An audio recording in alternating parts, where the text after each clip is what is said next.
The ballroom turned before Louisa Aveling had taken 3 steps inside it. Conversation did not cease all at once. It thinned in ripples beneath the chandeliers, one voice after another falling away until the scrape of a violin bow and the soft press of slippers across polished floorboards seemed unnaturally loud. London, Thursday evening, the 21st of May, 1818. Wexham House glittered with crystal, white gloves, military ribbons, and enough diamonds to ransom a small principality. Louisa wore pearl grey silk. No embroidery softened its plain bodice. No imported lace stirred at her sleeves. No gemstones flashed at her throat. She had cut the gown herself at the narrow table in her Brook Street lodgings and finished the last hidden seam with her late mother's silver thimble, which now rested in a small inner pocket near her waist. She had expected to be overlooked. Instead, nearly every nobleman in the room turned to stare. For one suspended moment, Louisa wondered whether she had misunderstood the invitation, the hour, or some newly invented rule of fashion designed to punish women who could not afford to learn it. Her spine remained straight. Only her gloved fingers tightened around the folded fan in her hand. At the far end of the ballroom, Stephen Rivington, Duke of Briscombe, noticed the silence before he noticed its cause. He had been listening to a baron discuss parliamentary patronage with the solemnity of a bishop announcing judgment. Then 3 gentlemen near the entrance shifted at once. Another lifted his glass. 2 more exchanged smiles too quickly to be innocent. Stephen followed their attention and saw a woman standing beneath the archway in a gown as unadorned as rainlight. She was not the youngest woman present, nor the most lavishly dressed, nor the one most obviously waiting to be admired. That, he suspected, was precisely why the room could not look away. Louisa moved forward beside Mrs. Finch, her widowed companion, while a footman announced their names. The whisper began almost immediately. "Miss Aveling, is that truly she? I thought there would be pearls."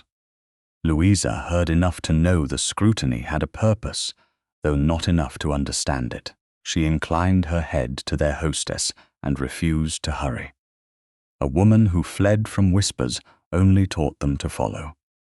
Lady Imogen Locksley stood near the first set of dancers in silver gauze and sapphires, surrounded by young ladies who copied the angle of her fan and gentlemen who laughed before she had completed a jest.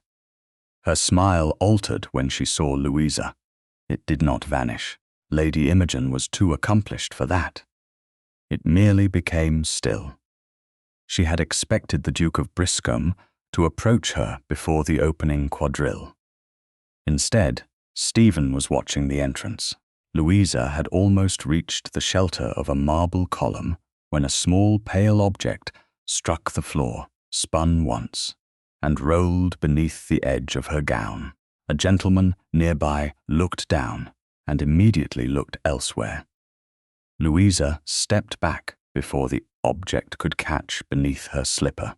Stephen crossed the intervening space with none of the haste he felt. He bent first. The thing was a mother-of-pearl gaming counter, smooth and cool against his glove. A laurel border circled one face. At its center were the initials L.A. Beneath them sat the number 1. Along the lower edge, cut with deliberate care, were the words "First Dance." Stephen's expression did not change. His hand closed around the counter. He raised his eyes and found 4 men pretending not to watch him. "Your Grace," Louisa said. Her voice was low, composed, and touched with caution rather than awe. Stephen straightened. Up close, he saw that the gown's severity was not neglect. Every seam lay clean. The sleeves had been set with skill. The fabric had been chosen to move rather than shine. I believe something rolled beneath your hem, he said. Louisa glanced toward his closed hand. Something valuable. That remains to be seen. She studied him for a heartbeat. Then I hope its owner has the courage to claim it. The answer nearly drew a smile from him. Behind her, another gentleman began to approach. A second moved from the card room doors. Stephen saw the timing and understood enough to act, though not enough to name the scheme. He bowed. Miss Aveling, may I have the honor of the opening quadrille? Louisa's gaze flicked toward the men converging upon them, then back to him. She did not melt with gratitude. She did not glance at his coronet buttons or search the room to see who envied her. Are you asking because you wish to dance with me?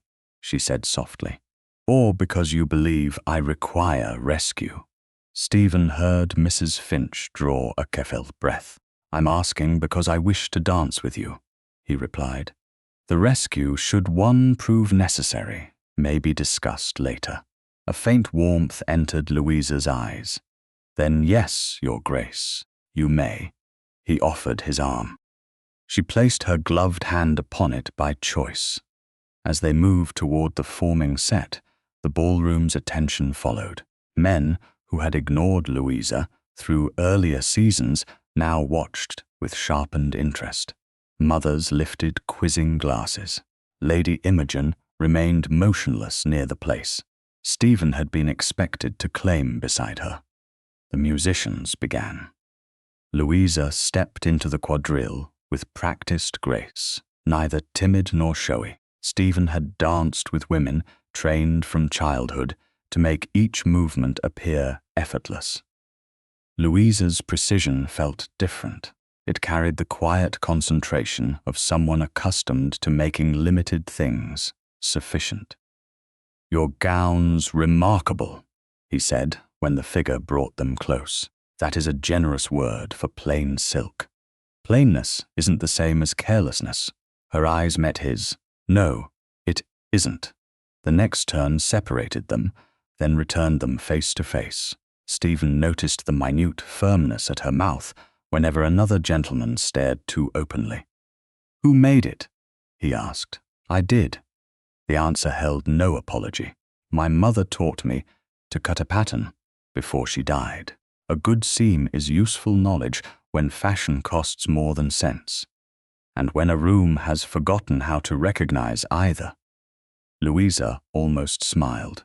You speak as though rooms possess judgment. Rooms don't. Crowds surrender theirs with alarming ease. For the first time that evening, her shoulders eased. Yet as they changed places, Stephen saw one of the watching men tap 2 fingers against his waistcoat and receive a nod from another. Not admiration, then. Coordination. Louisa followed Stephen's gaze, but the men had already turned away. What are you looking for? She asked. At present, the difference between coincidence and intention. And have you found it? Not yet. He would not frighten her with an answer he could not prove. Still, the counter pressed against his palm like a warning. The dance drew toward its final figure. Louisa's cheeks held a little color now, though whether from exertion or unease, he could not tell. You have studied the room more carefully than you have studied your steps, she said. My steps are less likely to lie to me. Do rooms lie often to dukes? People do. Rooms merely arrange the witnesses. The music ended. Their hands separated. Applause rose with unusual force, too eager and too knowing. Louisa looked across the ballroom and saw Lady Imogen watching her with a smile that contained neither welcome nor surprise. Stephen saw it too. He closed the mother-of-pearl counter in his palm and lowered his voice so only Louisa could hear. You were expected tonight, Miss Aveling, but not by any honorable arrangement. Louisa held his gaze while the last notes of the quadrille faded beneath the chandeliers. Then perhaps you should tell me what you found. Stephen glanced toward the gentleman who had turned away too quickly. "Not here." Her expression sharpened. "Your Grace, I have spent enough of my life being managed for my own good. If this concerns me, I would prefer to know it before someone else decides what I ought to bear." Stephen bowed once. "You are right." He offered his arm, but did not move until she chose to place her hand upon it, rather than lead her toward a shadowed card room. He guided her to a recessed seating area beside the Dowager Duchess of Briscombe. His mother sat beneath a gilt mirror with the calm authority of a woman who had long ago ceased fearing London society. Mrs. Finch joined them at once, her grey eyes moving from Louisa's face to Stephen's closed hand. "Is something wrong?" she asked. "Something is deliberate," Stephen replied. "I have not yet learned whether it is dangerous." The Dowager Duchess shifted her fan across her lap, creating privacy without the appearance of secrecy. "Show her, Stephen." He opened his palm. The mother-of-pearl counter gleamed against his black glove. Louisa looked at her initials, the laurel border, the number 1, and the engraved words beneath it. "First dance." She became very still. "That was beneath my gown." "It rolled there from the floor," Stephen said. "A gentleman near you appeared anxious not to claim it." Mrs. Finch leaned closer. "Is it a gaming piece?" "It resembles one. The material and cut are used for private counters. Some clubs commission their own sets. Louisa did not touch it, and someone commissioned one with my initials." "Yes, before I arrived." "Yes." Her eyes crossed the ballroom. Men who had stared openly now studied their glasses, their partners, or the musicians. "How many of them knew?" she asked. "I don't know. Several recognized the object. That much I saw." The Dowager Duchess spoke quietly. "You need not remain, Miss Aveling. My carriage can take you and Mrs. Finch home." Louisa looked toward the doors. For one breath, escape tempted her. Brook Street promised locked windows and the familiar safety of being unobserved. Then she saw Lady Imogen murmur something to a gentleman who smiled. If Louisa vanished now, the room would invent the reason.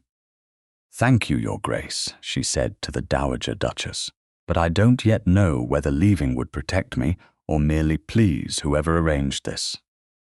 "You intend to stay," Stephen said, "for the moment." "Louisa." Roderick Aveling approached with a smile carefully measured for witnesses. At 42, he had perfected the appearance of family concern. "Mrs. Finch told me you had been brought aside. Has there been some difficulty?" Louisa indicated Stephen's hand. "A counter bearing my initials was found beneath my hem." Roderick glanced down. His surprise appeared a fraction too late. "That?" He gave a dismissive laugh. "Some foolish prank, surely. Young men grow inventive when the wine is good and their judgment is not." Stephen watched him closely. "You recognize the sort of object. Any gentleman would. There is no reason to encourage vulgarity by treating it as intrigue." He turned to Louisa. "You should leave at once. I'll manage the embarrassment." "Why aren't you surprised?" she asked. His smile tightened. "I beg your pardon. You arrived without knowing what had happened. You saw my initials on a gaming counter. Yet you decided it was harmless before His Grace explained where it was found." Roderick's expression softened into patience. "My dear Louisa, must every silly object become a conspiracy? You are unaccustomed to such notice. It has unsettled you." "The notice began before anyone had reason to be unsettled, which is precisely why I should take you home." "You won't decide that for me." The words were quiet. They struck harder than a raised voice. Roderick looked toward Stephen, perhaps expecting rank to restore the obedience kinship had failed to produce. Stephen said nothing. This was Louisa's answer to give. What an intimate little council. Lady Imogen approached in silver gauze, accompanied by her aunt. Her gaze moved over the counter and then to Louisa's gown. "Miss Aveling, I must commend your courage." Simplicity can be terribly effective when every other woman has made an effort. Louisa understood the insult beneath the compliment. "I did make an effort, Lady Imogen. Of course. I only meant that such plainness attracts the eye. One might almost think it was designed to provoke curiosity." "I dressed according to my own means and my own taste," Louisa said. "Whatever gentlemen choose to imagine belongs to them, not to my gown." The Dowager Duchess's fan paused. Imogen's smile remained flawless, but colour rose beneath the powder at her cheeks. How admirably direct. It prevents misunderstandings. Does it? London often prefers its own interpretation. Then London may answer for its manners. For several heartbeats, neither woman looked away. At last Imogen inclined her head and moved on, taking her aunt and the scent of violets with her. Roderick muttered that the exchange had done Louisa no favours. She ignored him. Stephen closed his hand around the counter. "My carriage remains available," he said. "I can escort you home with Mrs. Finch and my mother." Louisa looked at him carefully. The offer contained no command, yet accepting it would allow half the room to say. The Duke had carried her away from a scandal he understood, and she did not. "Thank you, but I won't leave just yet." "What will you do?" "Remain for one more set. Speak to 2 women who greeted me before I became interesting. Then depart at the hour Mrs. Finch and I intended." Every instinct urged Stephen to place himself between Louisa and whatever scheme had begun. Her expression reminded him that a wall could become another form of confinement. "Very well," he said. "I'll be near enough if you ask, and far enough if you don't." Something in her face eased. "That is a rare distinction. I'm beginning to suspect it is an important one."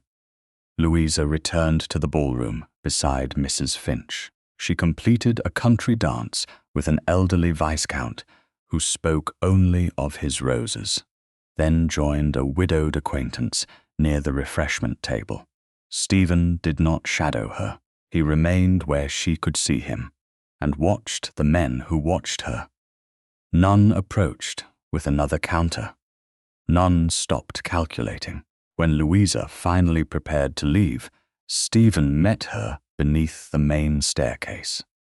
The Dowager Duchess and Mrs. Finch stood beside them. Roderick had disappeared into the card room. Stephen placed the counter on his open palm. "This belongs with you now." Louisa looked at it. "Does it? Your name was used without your consent. I won't keep the proof from you." He waited until she extended her hand. Then he tipped the counter into her palm without touching her fingers. Mrs. Finch and the Dowager Duchess witnessed the transfer. Louisa closed her hand around the cool disc. "Thank you. If another appears, send word to me." Her chin lifted. "I'll decide whom to tell when it does." Stephen accepted the correction. "Then I hope you'll consider telling me." Her faint smile held no defensiveness. "I'll consider it." In the carriage, Wexham House receded behind misted glass and wavering lamps. Mrs. Finch sat opposite while Louisa turned the counter between her gloved fingers. The engraved face caught the passing light. At the edge, almost hidden within the polished rim, a tiny crescent had been cut beside the number. It was too precise to be a scratch. Louisa held it nearer the carriage lamp. "Mrs. Finch," she said, "this wasn't made as a jest tonight." The older woman leaned forward. Louisa traced the crescent with one fingertip. "Someone ordered it. And whoever did so knew I would be there." By 9 o'clock the next morning, the mother-of-pearl counter had become more troubling in daylight. Louisa sat at the small breakfast table in her Brook Street lodgings, while weak May sunshine lay across the white cloth and revealed every deliberate cut in the polished disc. Her initials remained at the center. The laurel border was too exact for a drunken jest. Along the rim, beside the engraved number 1, the tiny crescent appeared even cleaner than it had beneath the carriage lamp. Mrs. Finch turned the counter with the tip of one finger, then drew her hand back as though the object might accuse her of something. "A craftsman made this," she said, "and someone paid him to make it before last night." Louisa looked toward the window. The street below had resumed its ordinary life. A milk cart passed. A servant hurried across the pavement carrying a parcel under one arm. Nothing outside suggested that half a ballroom had watched her as if they had been waiting for a performance she had never agreed to give. "Roderick knew something," she said. "Perhaps not everything, but enough not to be surprised." Mrs. Finch poured tea neither of them wanted. "Will you send for him?" "No, not until I know what question he is avoiding." A knock sounded below. Moments later, their maid entered with a sealed letter and announced that a messenger from Mr. Grafton's office required acknowledgement of delivery. Louisa recognized the solicitor's name. Mr. Grafton had managed the affairs of Mrs. Amelia Varden, her late godmother, though Louisa had heard nothing from him since the funeral in February. She signed the messenger's receipt and waited until the door had closed before breaking the plain red seal. The first page was a formal notice. The second was a personal covering letter in Mr. Grafton's narrow, controlled hand. Louisa read the opening lines twice. Then she set the papers flat upon the table because her fingers had begun to tremble. Mrs. Finch watched her. "What is it?" "Mrs. Varden named me her residuary legatee." The words sounded absurd in the modest room.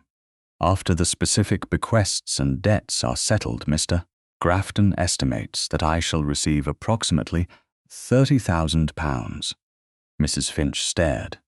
30,000? The estate remains in probate. He warns that the final sum may alter. Louisa looked down again.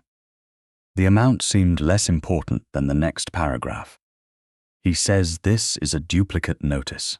The original was sent on the 30th of April to my former family address. Mrs. Finch's expression changed. "The house where Mr. Aveling lives." "Yes," Louisa read the sentence aloud, as no acknowledgement was returned. "I have directed a second copy to your present residence, which I obtained yesterday from Mrs. Varden's former companion." A cold clarity settled through her. At Wexham House, the nobleman had looked at Louisa before she knew she possessed anything worth hunting. Someone else had known. Someone had known early enough to commission the counter, distribute it, and arrange for men to anticipate her arrival. "Roderick received the first notice," Mrs. Finch said. "We don't know that yet. The address was his. We know where it was sent. We don't know who accepted it, whether it was opened or what happened afterward." Louisa folded the duplicate notice along its original crease. Anger urged her towards certainty. She resisted it. Certainty without proof was the very weapon society would use against her if she accused a man considered respectable. She reached for fresh paper. "I am writing to Mr. Grafton to request the dispatch record. I will also ask whether the original was sent by hand or post." Mrs. Finch nodded toward the counter. "And that?" Louisa paused. Stephen had asked her to consider, telling him if another clue appeared. No new counter had arrived, but the meaning of the first had changed. She wrote a second note, shorter than the first, and addressed it to His Grace, the Duke of Briscombe, at Wexham House. She told him only what he needed to know. The crescent appeared to be a maker's mark. She asked whether he could help identify it, without confronting any gentleman or club, until she understood how news of the legacy had escaped the solicitor's office. Before sealing the note, she read the request again. It did not ask for rescue. It asked for access. That distinction mattered. Stephen's reply arrived before noon. It contained no unnecessary assurance and no attempt to persuade her from her plan. A Bond Street manufacturer had agreed to examine the counter at 2 o'clock. Mr. Grafton would attend. Mrs. Finch's presence had been specifically requested. Louisa placed the counter in a small velvet purse and kept it in her own reticule throughout the carriage journey. At the shop, glass-fronted cases displayed gaming counters, card markers, carved boxes, and ivory pieces arranged with mathematical precision. The proprietor, Mr. Penrose, received them in a private consultation room above the sales floor.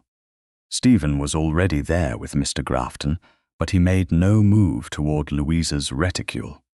"Miss Aveling," he said, bowing. "Mr. Penrose believes the crescent may belong to his workshop." "Believes?" Louisa asked. "I haven't shown him the counter," Stephen replied. "It remains yours." The answer eased something in her chest. She removed the velvet purse and placed the counter on the table herself. Mr. Grafton took out a notebook.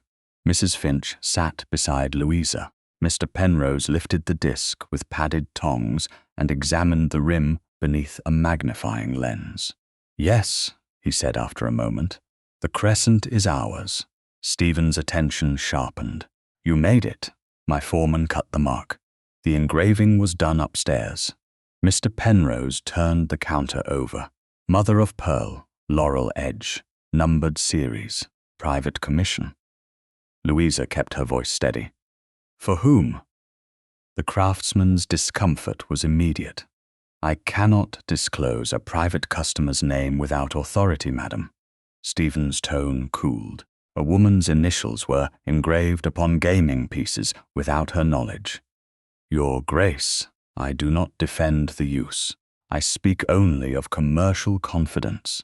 Commercial confidence should not shelter misconduct." Mr. Penrose set down the counter. "Nor should rank compel a tradesman to break his word before facts are established." Silence followed. Louisa saw Stephen's jaw tighten. He had crossed rooms and silenced men all his adult life. Being resisted by a shopkeeper was unlikely to improve his temper. Yet Mr. Penrose had not mocked her or denied what he knew. He had confirmed the mark and drawn a boundary.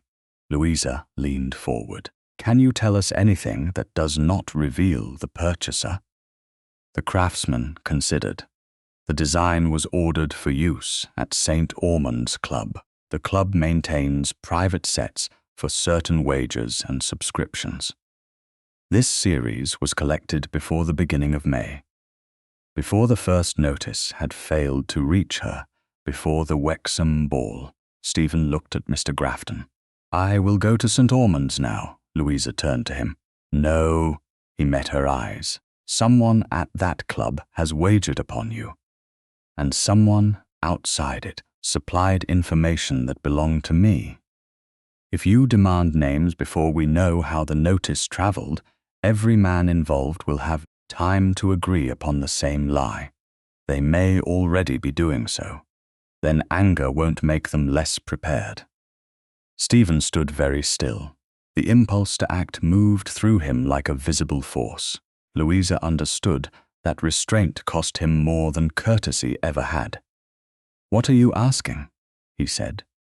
"Wait until Mr. Grafton confirms who received the first notice. Let the counter remain with me. Do not confront the club." Mr. Penrose watched them without speaking. Mr. Grafton's pen had stopped above the page. Stephen looked at the engraved words "First Dance," then at Louisa. "I don't like leaving you exposed. Waiting is not leaving me. Ignoring what I have asked would be." The rebuke was gentle. It struck home. Stephen inclined his head. "Very well. I'll wait." Louisa returned the counter to its velvet purse and placed it inside her reticule. It had not left her possession except for Mr. Penrose's examination under her eyes. As they descended to the street, Stephen walked beside her but did not offer instructions.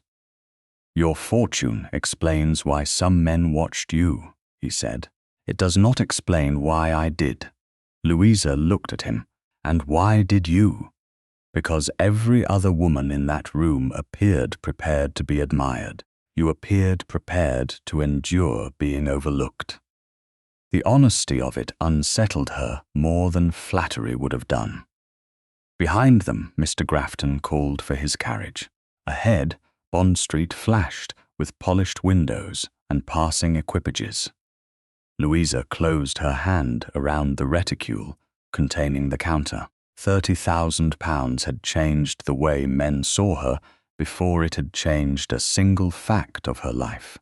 Somewhere, an unopened or stolen notice connected the money to the wager. Until she found it, she would trust no admiration that had arrived before the truth. Roderick arrived at Brook Street on Monday morning with a man Louisa had met only twice and disliked both times. Sir Basil Norwood entered the drawing-room as though the furniture had been arranged for his convenience. He was broad-shouldered, carefully dressed, and old enough to have learned patience without ever developing kindness. Mrs. Finch sat beside the tea-table with her hands folded over her work-basket. Her presence was proper, visible, and impossible to dismiss.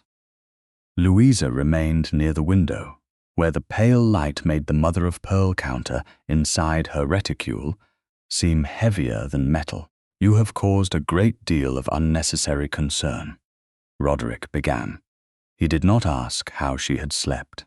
He did not mention the duplicate notice from Mr. Grafton. "Have I?" Louisa said. "London is speaking of nothing else." "London was speaking before I knew there was anything to say." Roderick gave a weary sigh, as if her precision were an exhausting childhood habit. "That is precisely why I came. The first notice from Mrs. Varden's solicitor reached my house. I withheld it only until I could determine how best to protect you." Louisa looked at him. He had chosen the word withheld, not misplaced. "You opened it. It was delivered to my direction. It bore my name." Sir Basil moved toward the hearth, placing one hand upon the mantel. "Mr. Aveling acted from concern. Miss Aveling." A woman suddenly possessed of £30,000 becomes vulnerable to every fortune hunter in England. "Then it is fortunate," Louisa replied, "that so many of them learned of the sum before I did." Basil's expression barely shifted. Roderick's did. "You are drawing conclusions from gossip and a childish gaming piece." The gaming piece was ordered before the ball. It was made for St. Ormond's Club. Silence settled for half a breath. Louisa watched Basil rather than Roderick. His fingers tightened against the marble, then relaxed. "His Grace has been busy," he said. The Duke did not obtain that information by force. A craftsman identified his own mark. Roderick's face hardened. "You should not have involved Briscombe." "He was involved when he found a counter bearing my initials beneath my gown. And now, society imagines there is some romantic mystery between you. Society may imagine what it pleases. I am interested in facts." Basil left the mantel and came nearer, stopping at a distance suitable for a morning call. His manner softened into something he evidently believed reassuring. "Facts are not always enough to preserve a woman's position. You have been placed in an unfortunate light. That can be corrected." Louisa knew what was coming before he lowered his voice. "I am prepared to offer you marriage." Mrs. Finch's needle stopped above the linen. Roderick nodded once as though a bargain had progressed exactly as expected. Louisa felt no surprise, only a colder form of clarity. "You are prepared," she repeated. "I am." Basil's tone grew warmer. "You would have my name, my protection, and a household suited to your changed circumstances. I would see that your capital was properly managed. This ugly business at the club would become an indiscretion beneath notice. And how long have you been considering this generous solution?" "Long, enough to understand its advantages." "Before Thursday?" Basil's gaze sharpened. "That is hardly relevant." "It is the only relevant question. You knew the estimated value of the legacy. You knew before I did. You knew before the ball. All London knows now. All London did not know on Thursday afternoon." Roderick rose from his chair. "Louisa, don't make an enemy of a man offering you security." "Security from what?" "From ridicule. From men who will court your money. From your own inexperience. Sir Basil has already spoken of managing my capital before asking whether I wished to marry him. That does not distinguish him from the men you claim to fear." Basil's politeness thinned. "You mistake prudence for control." "Do I?" Louisa asked. "Then tell me how you learned of the legacy." He glanced at Roderick. It was brief. It was enough. "Business information circulates," Basil said, "not sealed information addressed to a woman who had never received it." Roderick stepped between the question and its answer. "This conversation is becoming improper." Mrs. Finch set down her sewing. "It is a supervised morning call in Miss Aveling's own drawing-room. I cannot see what is improper about her refusing a proposal." Louisa almost smiled. Basil looked toward the door, then back at Louisa. "You should take time before answering. I have answered. You may regret haste, perhaps, but I would regret surrender more." The word seemed to strike him in a place she could not yet see. His face became unreadable.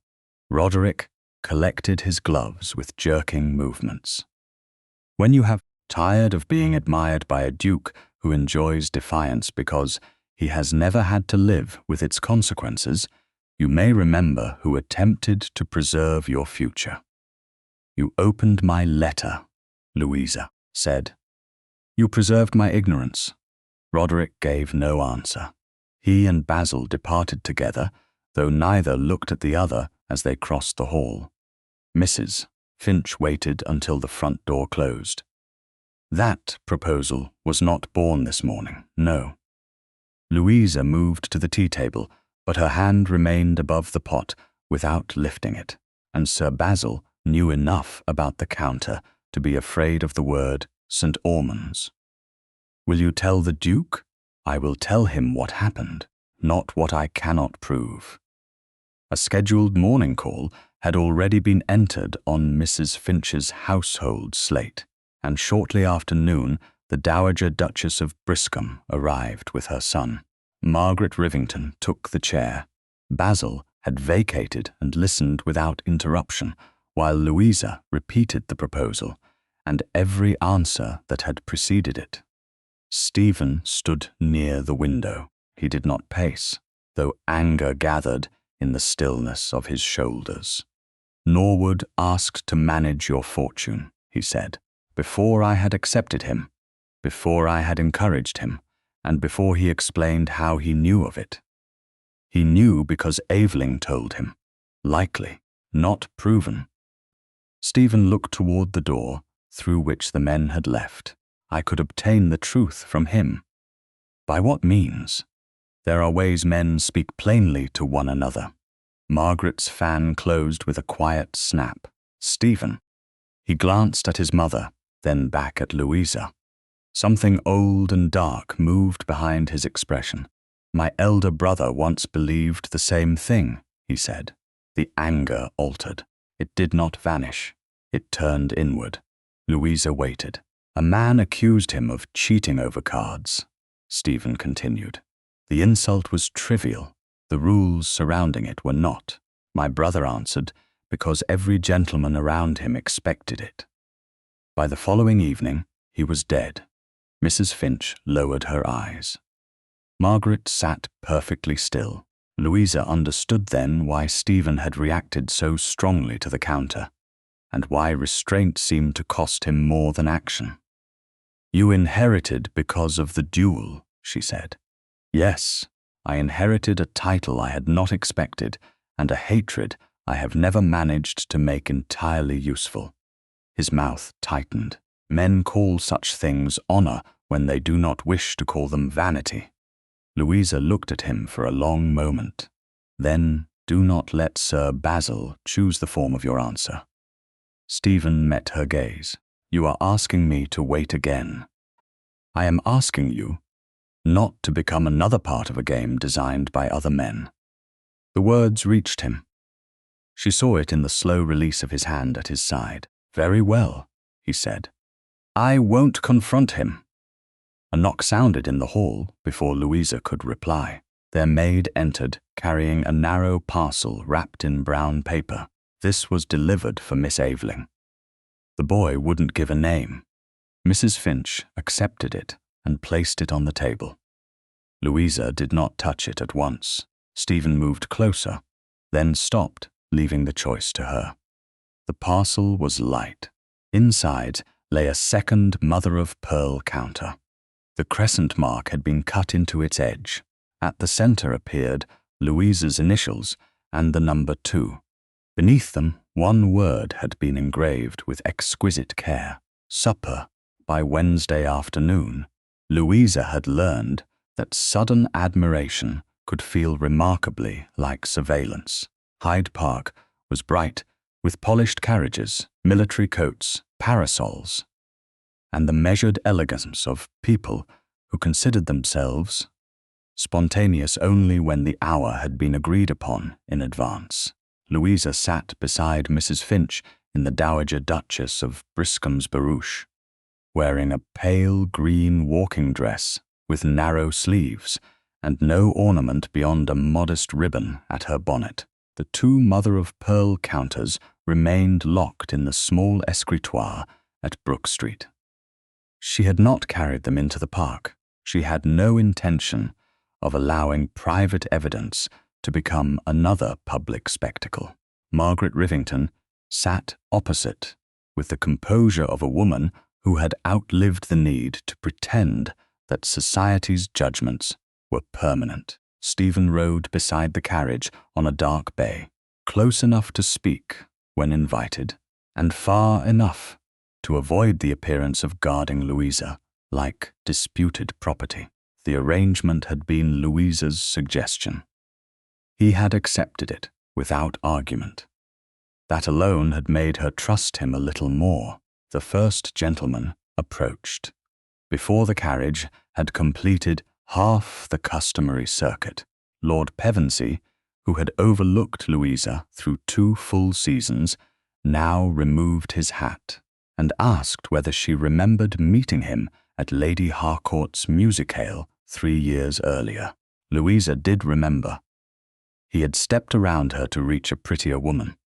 "I believe we were introduced," she said, "though I don't recall that we spoke. An omission I should be delighted to correct." His smile lingered too long. "London has been shamefully slow to appreciate you." London has been occupied, and now quite awakened. His gaze dropped briefly to the plain ribbon at her throat. Mystery has its own brilliance. Louisa felt the compliment land like a hand placed without permission.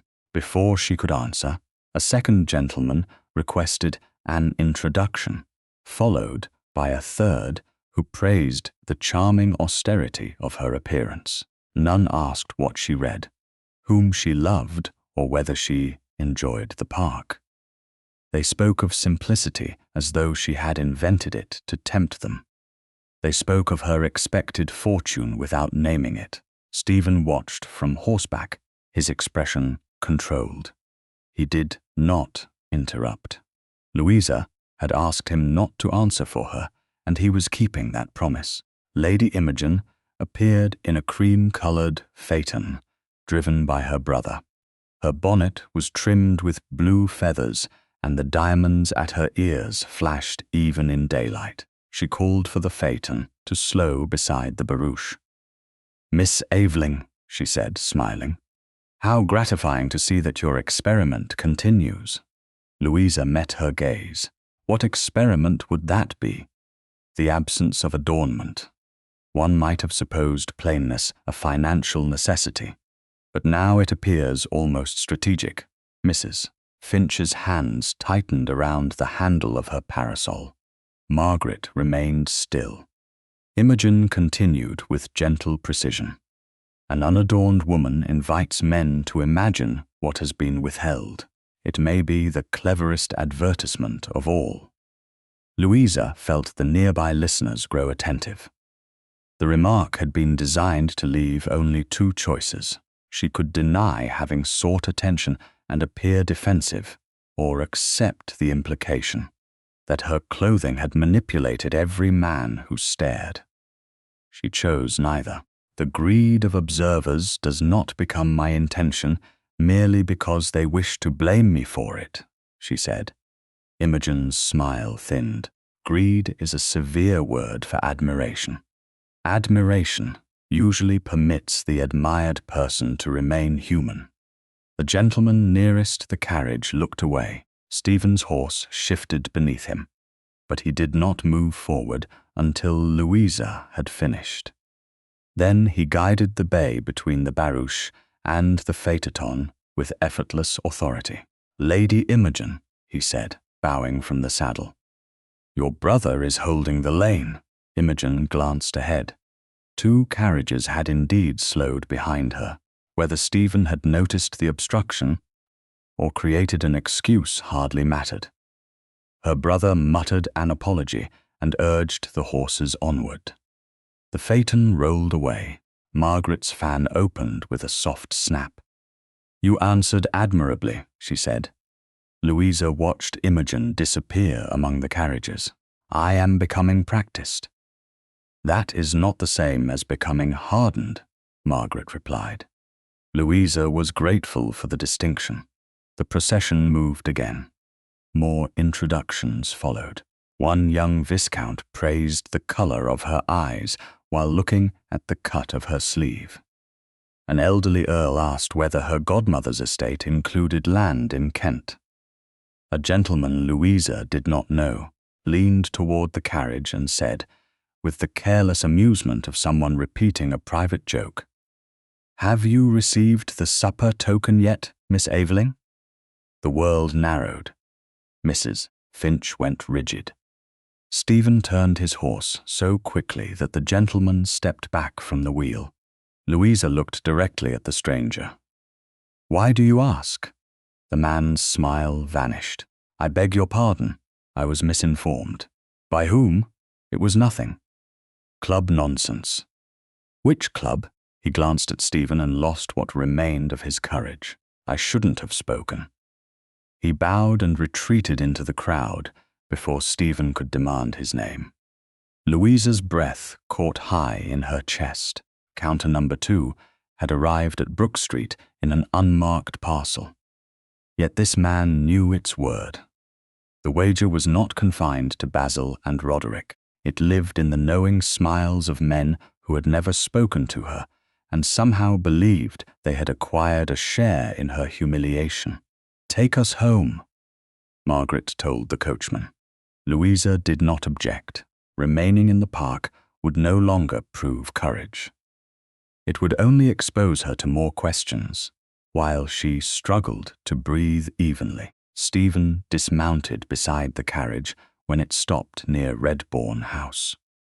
Margaret suggested they continue the final distance in her enclosed carriage, away from the curious eyes of the park. A few minutes later, Louisa sat between Mrs. Finch and the Dowager Duchess, while Stephen occupied the seat opposite.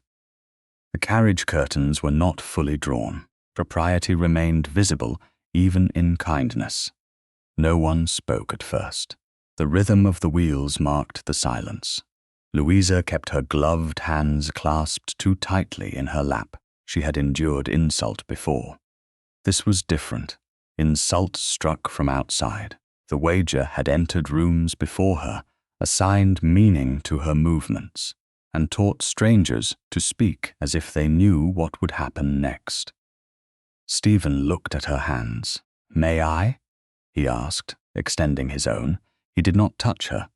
Louisa looked at the open palm between them. Accepting comfort felt dangerous, because too many men had already treated her smallest actions as permission. Stephen waited without persuasion. She placed her hand in his. His fingers closed gently around it. Nothing in the gesture claimed her. He held only what she had chosen to give. Her breathing began to settle. Margaret turned her face toward the window, granting privacy without pretending they were alone. Mrs. Finch remained beside Louisa, warm and steady. "I thought being overlooked was the cruelest thing society could do," Louisa said at last. "Now they all see me, and I feel less visible than before." Stephen's thumb moved once across the seam of her glove. "They are looking at what they expect to gain. Is that different from admiration?" "It should be." She studied him. "At the ball, what did you see?" He answered without haste. "At first, the absence of ornament, then the certainty with which you carried it."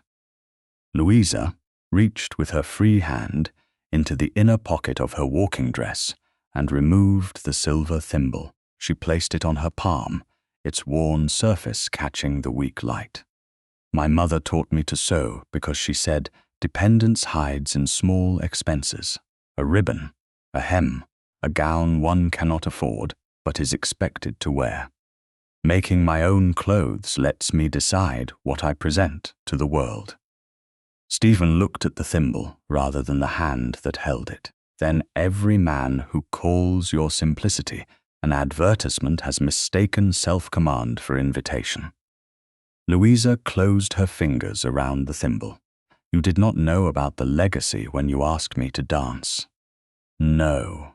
And if it were £600 instead of 30,000? His gaze returned to hers. "I would still have crossed the room." The answer was quiet. It carried no performance. Louise believed him, which frightened her more gently than the wager did. The carriage turned into Brook Street. Stephen did not release her hand until she loosened her fingers first. Then he let go at once. As Mrs. Finch helped Louisa gather her reticule, Stephen said, "The man in the park knew about the second counter. Yes, that means the sequence is shared, and the next piece may already exist." He leaned forward, anger contained now by the promise he had made. "What will you do?" Louisa placed the silver thimble back inside her pocket. "I will stop waiting for them to decide when I learn the next part." Sewer. The lacquered box arrived shortly after 10 o'clock on Saturday morning, carried by a boy who would give neither his name nor the name of the person who had paid him. Louisa did not allow the parcel beyond the entrance hall until Mrs. Finch had summoned Mr. Grafton. The solicitor came within the hour, bringing a clerk to witness the condition of the seal and the time of delivery. Only then did Louisa permit the box to be placed upon the drawing-room table. It was small enough to hold in 2 hands, made of black lacquer with a narrow brass clasp. No crest marked the lid. No address appeared beyond Miss Louisa Aveling, Brook Street, written in an unfamiliar hand. Counter number 1 remained in Louisa's possession inside her reticule. Counter number 2 had been locked in the escritoire since Monday. She retrieved both herself and placed them beside the unopened box. Mr.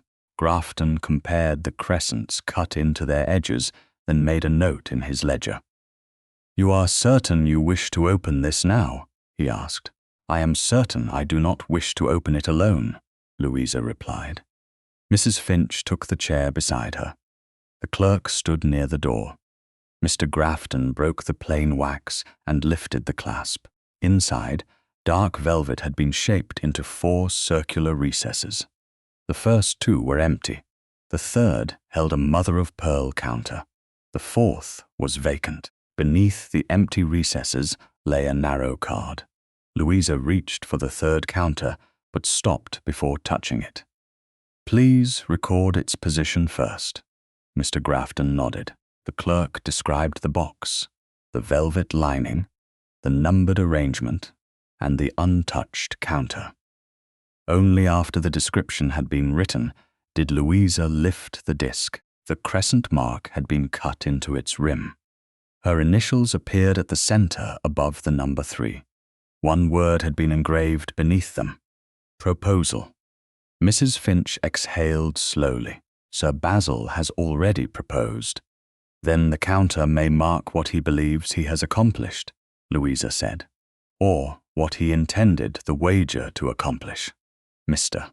Grafton unfolded the card with gloved fingers. It contained a single sentence: "The final token will be awarded at Wexham's masked supper." There was no signature, no seal, no imitation of Louisa's hand. It made no claim to be anything other than a message from the men who had arranged the game. "This is an invitation to an ambush," Mrs. Finch said.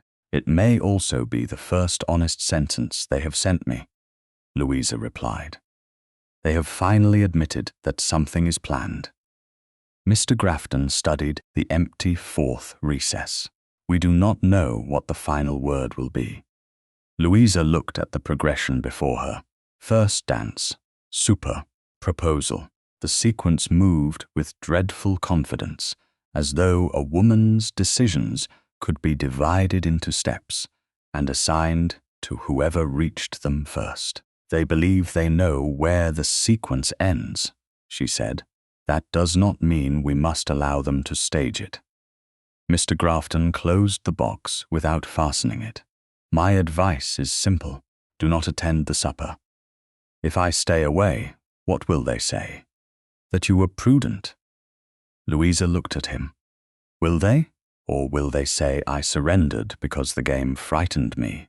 Will Sir Basil say my absence proves I have accepted his protection? Will Roderick tell everyone he removed me for my own good? Society's interpretation is not evidence. No, but it becomes pressure. Pressure is what they have used from the beginning." Mrs. Finch placed one hand over Louisa's wrist. "You need not prove your courage by entering a room prepared to injure you. I know." Louisa turned her hand beneath Mrs. Finch's and held it. "I am not going to prove courage. I am going because they have chosen a place, a night, and an audience. That gives us the chance to choose witnesses." Mr. Grafton's expression changed from opposition to consideration. "You would attend knowingly, with Mrs. Finch, with the Dowager Duchess if she is willing, with you present somewhere in the house if propriety permits. I want the counters documented before the supper. I want no one able to say I invented them afterward." Mr. Grafton looked at the 3 discs. "Then they should leave your possession now." Louisa hesitated only a moment. Counter number 1 had rolled to her feet before she understood why anyone watched her. Counter number 2 had arrived after Basil's proposal. Counter number 3 had been waiting in the lacquered box. Keeping them close offered no safety. It only increased the chance that someone could steal them and accuse her of losing the proof.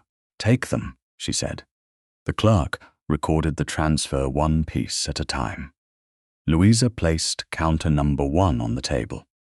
Mr. Grafton wrapped it in paper, marked the number, and sealed it. She did the same with counter number 2, then counter number 3. The lacquered box and unsigned card were listed separately. When the final seal cooled, Mr. Grafton placed all 4 packets inside his leather case. "They will remain in my locked evidence cabinet," he said. "Only I and my senior clerk hold keys." "Thank you." Louisa felt the absence of the counters at once. The relief was not complete, but her reticule no longer carried the physical weight of another person's design. Stephen came to Brook Street that afternoon with his mother. The Dowager Duchess agreed to attend Wexham's masked supper and offered her carriage, her presence, and a place beside Louisa at table if the seating allowed it. Mr. Grafton explained the custody arrangements before departing. Stephen listened without interruption, though his attention returned repeatedly to the lacquered box now in the solicitor's case. "You intend to attend," he said, when they were left with Mrs. Finch and the Dowager Duchess. "Yes, knowing they have prepared a final token, especially because they have prepared one." He rose and crossed to the window. "Wexham House will be crowded. Masks will make identification less certain. A supper creates confusion among servants and guests. If Norwood means to humiliate you, he has chosen well. Then help me make the room less useful to him." Stephen turned. "What do you require?" "Witnesses who know about the first 3 counters before the evening begins. Someone who can identify the Wexham servants carrying any parcel or cup, a clear route to the Dowager Duchess's carriage, and your promise that you will make no public move until I ask." The last request struck him hardest. "If you are threatened, I won't stand idle. If I am in physical danger, act. If I am insulted, accused, or presented with the final token, wait for my signal. You are asking me to watch men use you for entertainment. I am asking you to trust that I can answer them." His jaw tightened. "Trust is not the difficulty." "Then what is?" Stephen looked toward his mother. Margaret understood the glance and rose. "Mrs. Finch, perhaps you will show me the gown Miss Aveling intends to wear." The women moved to the adjoining room, leaving the door open. Propriety remained intact, but the silence became more private. Stephen spoke quietly. "When my brother was challenged, everyone told him that waiting would look like cowardice. He believed them. I watched men applaud his courage at dinner. The next evening, I watched servants carry his coat home without him." Louisa did not move closer. She let the confession stand without covering it in easy comfort. "You fear that if you wait, the same thing will happen again. I fear that one hesitation will give Norwood the moment he needs. And I fear that your action will give him the story he wants, a wager between men." A woman passed between their claims. Stephen closed his eyes briefly. "You think my protection could become part of the game?" "Yes." The truth hurt him, but he did not reject it. Louisa continued. "Obedience born from fear is not trust. If you agree only because you are afraid I will withdraw from you, then your promise means nothing." His eyes opened. "What would make it mean something?" "Agree because my judgment matters even when it conflicts with yours." The room held still around them. At last, Stephen nodded. "You will control the response. I will wait for your signal. Even if they laugh. Even then. Even if Sir Basil speaks as though I belong to him." His hand curled once at his side, then relaxed. "Even then." Louisa believed the effort in his answer. She also understood that a promise made under calm conditions could be tested by public cruelty. "Thank you." Stephen looked at her with a tenderness he did not yet seem ready to name. "I hope you will not have cause to test me." "We both know I shall." In the adjoining room, the midnight blue silk lay across Louisa's work table. It had no jewels, no lace, and no ornament that any gentleman could mistake for invitation. That evening, Louisa began cutting the bodice while Mrs. Finch marked the seams. Her late mother's silver thimble fitted over her finger, as it always had. She worked until candlelight softened the dark silk into the color of a moonless sky. The men at St. Ormond's had divided her future into 4 tokens. Louisa would enter Wexham House, carrying none of them. She would carry only the gown she had chosen, the thimble she owned, and the certainty that the final word belonged to her. Wexham House had never looked more beautiful, which made its cruelty harder to see. Masks of black silk, silver lace, and painted velvet turned familiar faces into elegant lies beneath the chandeliers. Louisa entered on Wednesday evening, the 3rd of June, with Mrs. Finch at her side and the Dowager Duchess of Briscombe half a pace ahead. Her midnight blue gown carried no jewels. The bodice was cleanly cut, the sleeves narrow, the skirt severe enough to offend women who mistook expense for taste. Her mother's silver thimble rested inside its usual inner pocket. The first 3 counters did not. They remained sealed in Mr. Grafton's locked evidence cabinet, where no careless hand could remove them, and no frightened servant could be blamed for their disappearance. Stephen waited near the entrance to the ballroom in a black domino mask that concealed little of his expression. He bowed to the Dowager Duchess, then to Louisa. His gaze moved over the room before returning to her. "The west corridor remains clear," he said quietly. "My mother's carriage is waiting. Mr. Grafton is in the library with Lord Wexham's steward and 2 witnesses." Louisa inclined her head. "And you remember what you promised?" His jaw tightened once. "I remember. Then stay where I can see you." "I will." He did not offer his arm until she looked at it. When she chose to place her hand there, he led her into the ballroom. Men turned again. This time, Louisa recognized the differences between them. Some stared with open curiosity. Some looked ashamed. Others watched with the bright anticipation of gamblers who had paid for a spectacle and intended to receive one. Lady Imogen stood near the musicians in a white mask edged with sapphires. Her silver gown caught every candle flame. She greeted Louisa with a smile that appeared gracious from across the room and sharpened at close range. "Miss Aveling, how brave of you to come. I had an invitation. Invitations don't always promise welcome, nor does welcome always promise honor." Imogen's smile held. "You do enjoy distinctions. They become necessary when people confuse cruelty with amusement." Stephen's fingers shifted beneath Louisa's hand, but he said nothing. He was keeping his promise. The first dance passed without incident. Louisa danced with an elderly baron, selected by the Dowager Duchess, a man whose conversation concerned his gout and his granddaughter's pianoforte lessons. The ordinary dullness steadied her. No counter appeared. No gentleman whispered a coded phrase. By the time the supper bell sounded, she had almost begun to fear that the evening itself was the trap.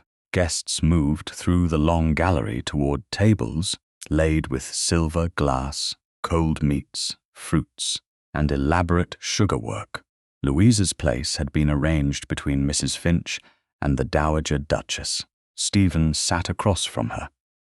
Basil occupied a position several seats away. Roderick stood near the end of the table, speaking with Lord Wexham, as though nothing in his conduct required concealment. The servants entered in procession. One carried wine, another carried a covered dish. Then a Wexham footman approached Louisa, holding a shallow silver cup with both hands. Something rattled inside it. Conversation thinned. Louisa saw the footman's discomfort before he reached her. He did not know the full purpose of what he carried. He only knew that too many important people were watching. Lady Imogen rose. Her mask had been removed for supper, revealing triumph softened into social charm. "Miss Aveling," she said, her voice carrying easily across the table. "London has spoken of little else since your remarkable entrance last month. It seemed only fitting that the most celebrated wager of the season should honor the lady who inspired it. A murmur moved through the room. The footman set the silver cup before Louisa. Mother-of-pearl counters knocked softly against one another.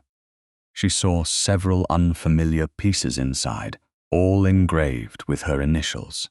Their existence confirmed what Mr. Penrose had said. 24 men might not yet be proven, but this had never been a private joke between two. Basil stood. In his right hand he held a final counter. The crescent cut into its edge caught the candlelight.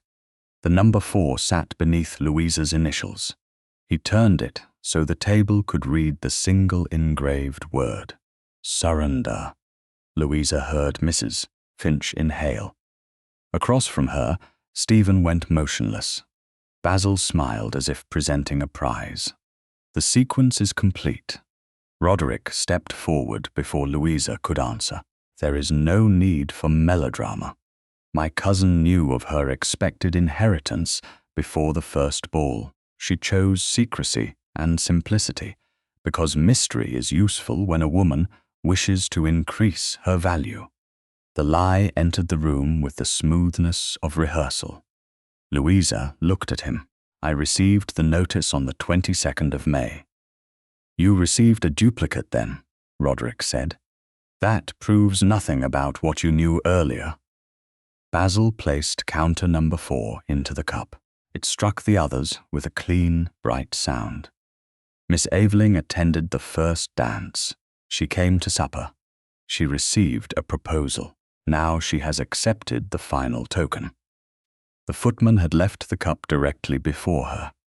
One of its handles pressed against her sleeve. A gentleman near Basil laughed beneath his breath. Louisa reached for the cup only because a passing servant had caught the tablecloth and several counters were sliding toward the rim. She steadied it. Basil's smile widened. There, before witnesses. What are you claiming? Louisa asked. That you have taken the cup. I stopped it from spilling. Society may judge the gesture for itself. Louisa lifted the cup. For one terrible instant, the entire room leaned toward her. Then she turned it upside down. The counters scattered across the white cloth, striking plates, silverware, and crystal stems. One rolled into a dish of peaches. Another stopped beside Lady Imogen's hand. Counter number 4 landed face up between Louisa and Basil, Surrendenger. No, Louisa said. The word was not loud. It carried farther than Imogen's announcement. A woman's presence is not consent. A dance is not consent. Supper is not consent. A proposal is not consent. Touching an object to keep it from falling is not consent. Basil's face hardened. You attended knowing a final token awaited you. I attended knowing someone intended to humiliate me. That is not acceptance. It is witness. You enjoyed the attention until the game became inconvenient. You mistook endurance for enjoyment. Several women looked down. A few men shifted in their seats.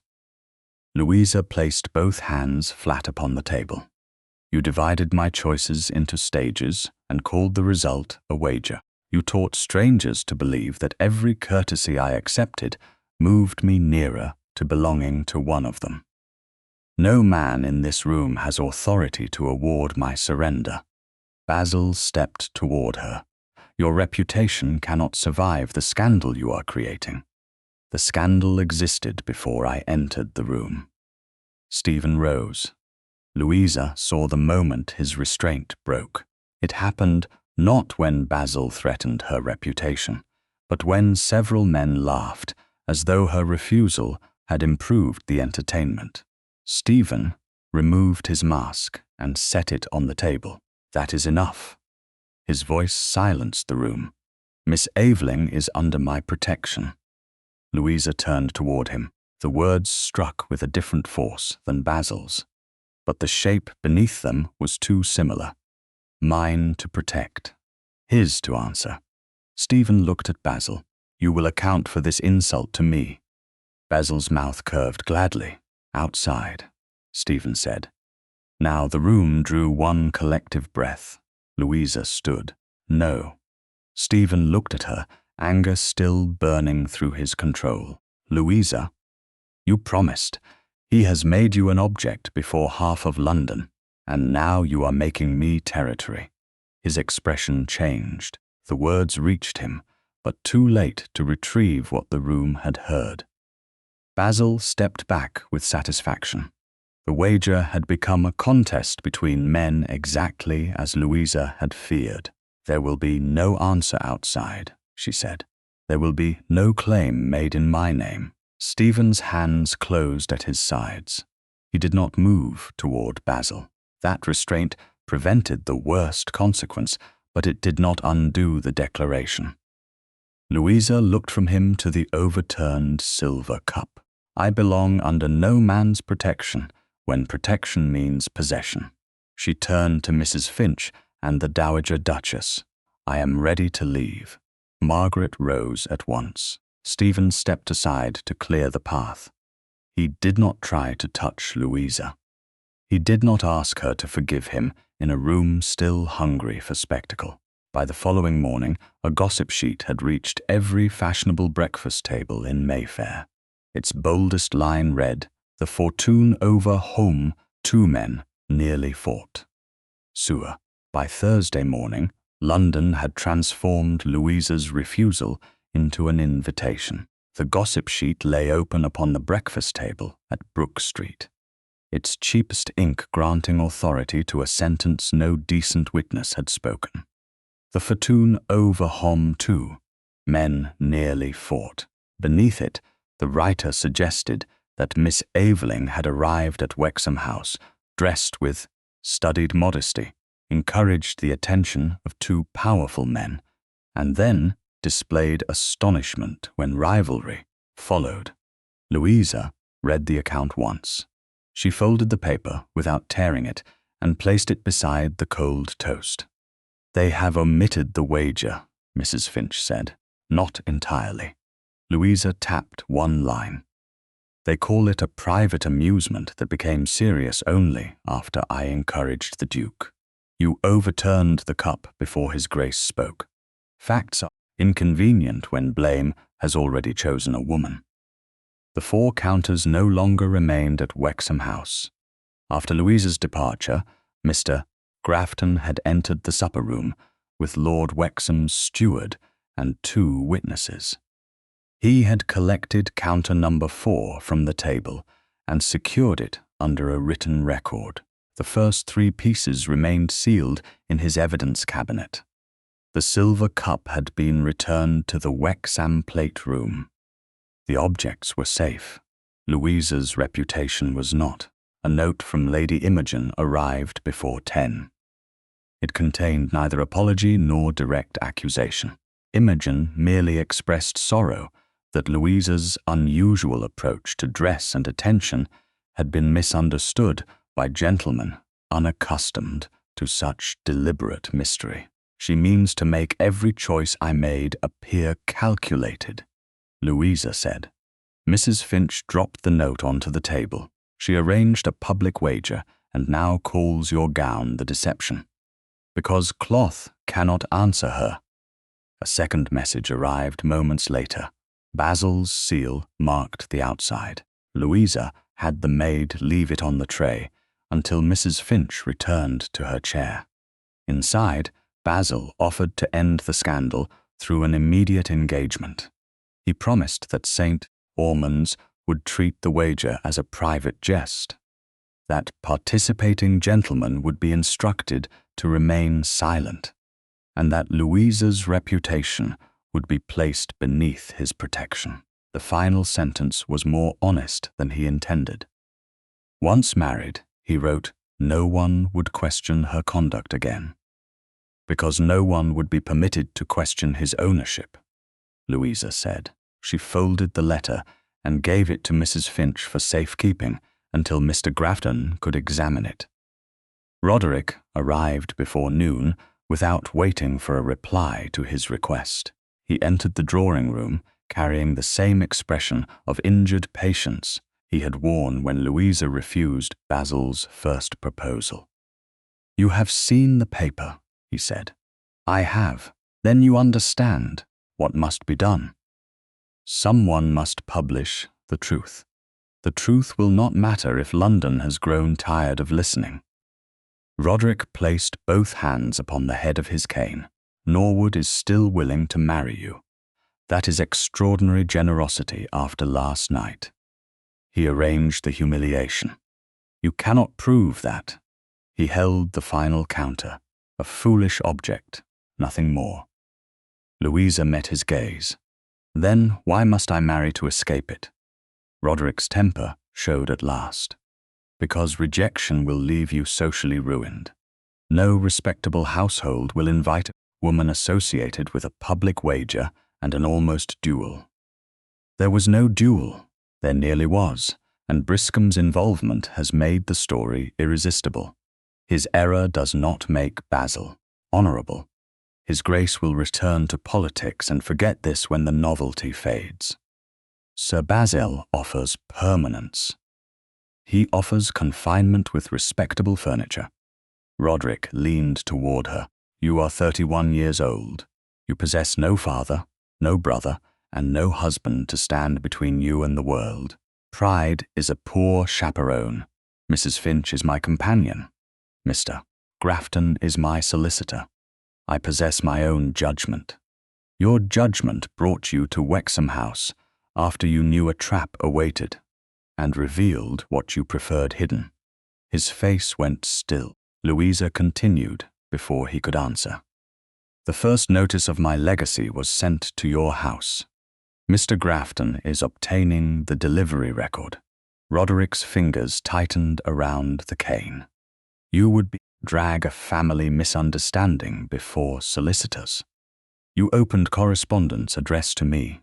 You do not know that. Not yet." The qualification unsettled him more than an accusation would have done. She had not claimed what she could not prove. He could not dismiss her as hysterical without revealing why the record frightened him. "Leave," Louisa said, "and tell Sir Basil that my answer remains no." Roderick departed without bowing. The front door had barely closed when another carriage stopped outside. Stephen entered with none of his usual restraint. He had not slept. The control of his coat and cravat only emphasized the disorder in his expression. The Dowager Duchess was not with him, but Mrs. Finch remained in the room, and the door stood open to the hall. "I have arranged for you to withdraw from every public engagement for the next fortnight," he said. "My mother can receive you at Redbourne House. No caller will reach you without permission." Louisa stared at him. "Whose permission?" He paused. "Mine, if necessary." "Then you have learned nothing." Pain crossed his face, quickly overtaken by urgency. "Last night's sheet is only the beginning. Norwood's friends are spreading the claim that you encouraged the wager. Imogen is telling people your gowns were designed to provoke curiosity. You cannot continue entering rooms where every glance is a weapon. So you will remove me from the rooms, temporarily, without asking me. I am asking now, after arranging it." Stephen took a breath. "I am trying to keep you safe." Roderick says the same thing whenever he makes a decision that belongs to me. The comparison struck him. I am not Aveling, not in intention, but intention is not the only thing that matters. She saw the folded paper in his hand. "What is that?" Stephen did not answer immediately. A formal challenge. Cold moved through her. "You wrote to Basil. It has not yet been delivered. My second is waiting. You promised there would be no answer outside. He used your name, your fortune, and your consent as entertainment, and you intend to prove my honor by risking your life without my consent. This is not about claiming you. Then why must one man answer another for what was done to me?" His voice roughened. because men like Norwood understand consequence only when it reaches them personally. No, men like Basil understand possession. The wager priced my consent. Your challenge prices my honor. Both require men to decide what I am worth while I stand aside. Stephen looked as though she had taken the floor from beneath him. Louisa rose. Her hands trembled, but her voice did not. At Wexham House, you said I was under your protection. The room heard a claim. Basil heard a rival. The newspapers heard a contest. Only I heard the promise you had broken. I was afraid for you. You were afraid, so you took control. What would you have had me do? Listen. The words silenced him. I would have had you trust me long enough to let me finish what I began. I would have had you stand beside me instead of stepping in front of me. Stephen looked down at the undelivered challenge. If I withdraw it, Norwood will call me a coward. Then let him. My brother waited too long. Your brother died because men convinced him that courage required violence. Do not honor his memory by repeating their lesson. Stephen's face tightened with grief. Louisa did not soften the truth to spare him. Love, if it was growing between them, could not survive being used as permission. I do not want your carriage, she said. I do not want your protection notice. I will not hide at Redbourne House, while Basil and Imogen explain my absence. Louisa, do not contact me until the challenge has been withdrawn. For the first time since entering, Stephen stopped trying to persuade her. He folded the paper once. You have every right to ask that. It is not a request. He accepted the correction. Then I will withdraw it. When it is done, Mr. Grafton may confirm it. Stephen bowed. The gesture held no rank, only regret. He left without attempting to touch her. Louisa remained standing until the carriage wheels faded. Then she went upstairs with Mrs. Finch and removed the midnight blue gown from the wardrobe. It carried no tear, stain, or damage from the supper. She folded it carefully and placed it inside its storage box. The silver thimble remained in her possession, resting in her palm as it had before every seam she had chosen for herself. What will you do now? Mrs. Finch asked. Louisa closed the box. Find the letter Roderick believed he had the right to keep. That afternoon, she sent written instructions to Mr. Grafton.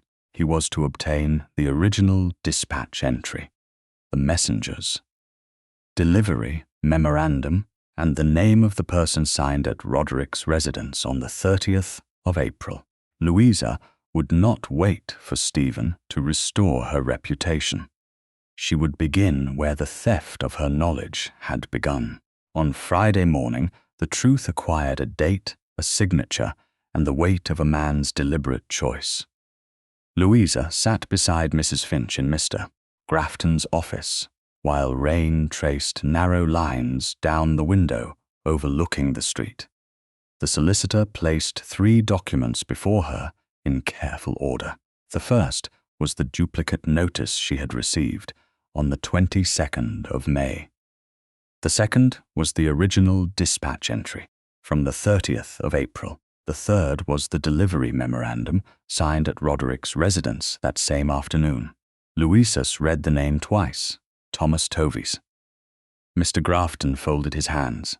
Mr. Tovey served as your cousin's butler until last autumn. He now keeps rooms in Bloomsbury and works as steward to a widowed lady. Will he speak? Louisa asked. He already has. He agreed to repeat his statement before witnesses. Mrs. Finch looked at the signature. Then Mr. Aveling cannot claim the notice never arrived. He may claim he never saw it, Grafton said. That is why Mr. Tovey is waiting in the adjoining room. Louisa's pulse quickened, but her voice remained steady. Please bring him in, Mr. Tovey entered wearing a dark coat polished at the cuffs by long use. He bowed to Louisa with visible discomfort. Miss Aveling, Mr. Tovey. I am told you received a sealed letter addressed to me on the 30th of April. I did, madam. What happened to it? He glanced at Grafton, then answered. I placed it on the silver tray in Mr. Aveling's study. The direction was in your name. He opened it while I was still in the room. Mrs. Finch drew a quiet breath. Louisa did not move. Did he say why? He read the first page, then asked whether any copy had been sent elsewhere. I said I didn't know. He told me the matter concerned family business and ordered that the letter not be forwarded. Did he mention Sir Basil Norwood? Mr. Tovey's eyes lowered. Sir Basil called that evening. Did you hear their conversation? Not all of it. I carried brandy into the study. Mr. Aveling said the sum would alter everything. Sir Basil asked whether you had been informed. Mr. Aveling said, not yet, and not until the terms are useful. The room seemed to contract around the sentence. Louisa kept both hands flat upon her lap. Did you understand what terms he meant? No, madam, not then. Why did you not tell me? Shame moved across his face. I had already given notice, Mr. Aveling owed me 2 months' wages and said I would receive nothing if I interfered in family affairs. I am not proud of my silence. Louisa heard the fear beneath the confession. Roderick had not needed chains or threats. He had needed only money owed to a servant and the certainty that rank would be believed before dependence. Thank you for speaking now, she said. Mr. Grafton will record your statement. You are not responsible for what my cousin chose to do. Mr. Tovey bowed again. Relief did not erase his guilt, but it allowed him to lift his head. After he left, Grafton moved the delivery memorandum beside the dispatch entry. This proves the notice arrived and that Mr. Aveling opened it. Mr. Tovey's statement links Sir Basil to the information that same evening. But not yet to the counters, Louisa said. No. Then we continue. By noon on Saturday, the rain had cleared. Louisa and Mrs. Finch accompanied Grafton to Mr. Penrose's Bond Street workshop.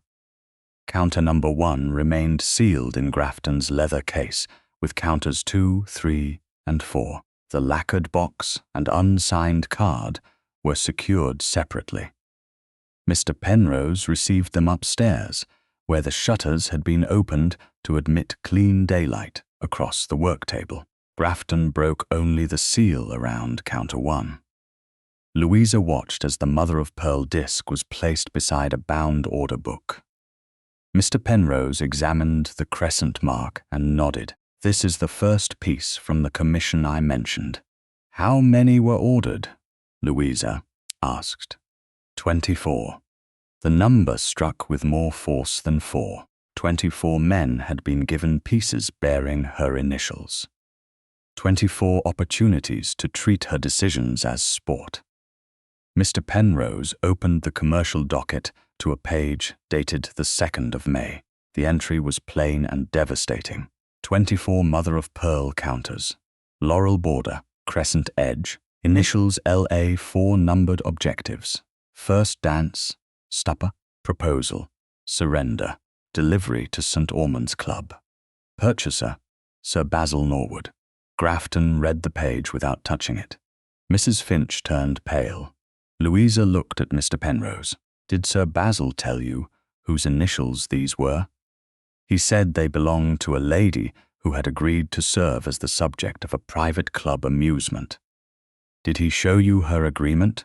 No. Mr. Penrose's face tightened. I did not ask. I should have. You engraved the word surrender 24 times. Yes. He did not defend himself. That mattered, though it did not absolve him. Louisa looked at the docket again. The original must remain here. Grafton turned toward her. I can secure it in my office. No, if it leaves the workshop now, Basil may claim it was altered or removed from its commercial context. Mr. Penrose should keep it under his own lock until the formal presentation. You may take a certified copy and record its condition. Mr. Penrose nodded. I will place it in the iron strong box. Only my foreman and I hold keys. Grafton accepted the decision. Then I will prepare the copy and return with witnesses when the original is required. Louisa watched Counter 1 sealed again and returned to Grafton's case. The object had left his custody only for examination under their eyes. Nothing had changed hands without record. The final appointment took place that afternoon in Grafton's office. Lord Hatherton arrived with the nervous arrogance of a young man who had expected shame to remain private. He was 24, pale beneath his fashionable collar and unable to look directly at Louisa. Grafton's senior clerk remained present. Mrs. Finch sat beside her. You held one of the counters, Louisa said. Hatherton swallowed. Yes. Which one? Supper. Did you receive counter number 2? No. There were several marked for each stage. Mine bore the same word, but not the same number. The distinction mattered. Counter number 2, in Grafton's custody, remained unique within Louisa's numbered sequence, though other counters carried the same objective. Why did you join? She asked. Hatherton's face reddened. Norwood offered to forgive part of a gaming debt. He said it was harmless. He said you knew of the inheritance and had agreed to the joke. Did you believe him? I chose to. The honesty was ugly and useful. How did Sir Basil know where I would be? Mr. Aveling supplied the list. Wexham House, the park, the masked supper. He said he knew your invitations and habits. Louisa felt the betrayal more deeply than she expected. Roderick had not merely hidden a letter. He had sold access to her life. What was the intended conclusion? Hatherton looked toward Grafton, as if hoping the solicitor might answer for him. No one did. Sir Basil meant to propose again after the final token. If you refused, the club gossip would make it appear that you had encouraged every stage and then ruined him publicly. He believed you would accept marriage rather than endure the scandal. A proposal I could not refuse without being blamed for the trap. Yes, Hatherton's voice fell. I am sorry. You are sorry because the wager became public. He flinched. Louisa continued. You may prove a better kind of regret by repeating this before those who enabled it. I will. When Louisa returned to Brook Street, a note from Stephen waited on the hall table. He asked permission to call. Nothing more. She allowed him to come at 5, with Mrs. Finch present and the drawing-room door open. Stephen entered carrying no authority in his posture. The challenge has been withdrawn in writing, he said. My second has notified Norwood's second that no meeting will occur. Mr. Grafton may confirm it. He already has. Stephen accepted the distance in her voice. What I did at Wexham House was not protection. It was an attempt to take command of your public story, because I was afraid of what would happen if I did not act. I made your humiliation into a contest between men. I'm sorry. Louisa looked at him. He did not ask whether she forgave him. He did not reach for her. I have found the maker's docket, she said. Basil ordered 24 counters. Roderick supplied my schedule. Lord Hatherton has agreed to testify. Anger flashed across Stephen's face, but he held it. What do you need from me? St. Ormond's betting book. His eyes narrowed. If such a book exists, the club committee will resist. Use your rank to obtain lawful access. Do not read it privately. Do not remove pages. Do not suppress the names of men allied with you. Have the book sealed and delivered to Mr. Grafton through the club secretary. Stephen's hand moved slightly toward hers, then stopped above the space between them. He lowered it. You have my word. Louisa believed that he understood the test. Not whether he would defend her, whether he would obey the truth when it threatened his own world. As he turned to leave, Hatherden's final confession returned to her. Basil had never expected her freely given consent. He had expected the scandal to make refusal impossible. Somewhere inside St. Ormond's Club, a bound book might prove how many gentlemen had agreed that a woman's future could be won one counter at a time. On Monday morning, Louisa arranged the chairs in her Brook Street drawing room before anyone arrived, not because the servants had placed them badly, but because she refused to let the meeting resemble a family council in which Roderick sat at the head and decided what everyone else should believe. Mrs. Finch took the chair nearest Louisa.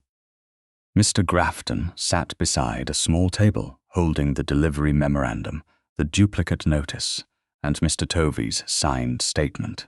Stephen stood near the open door, exactly where Louisa had asked him to remain. He had been invited as a witness, not as her defender.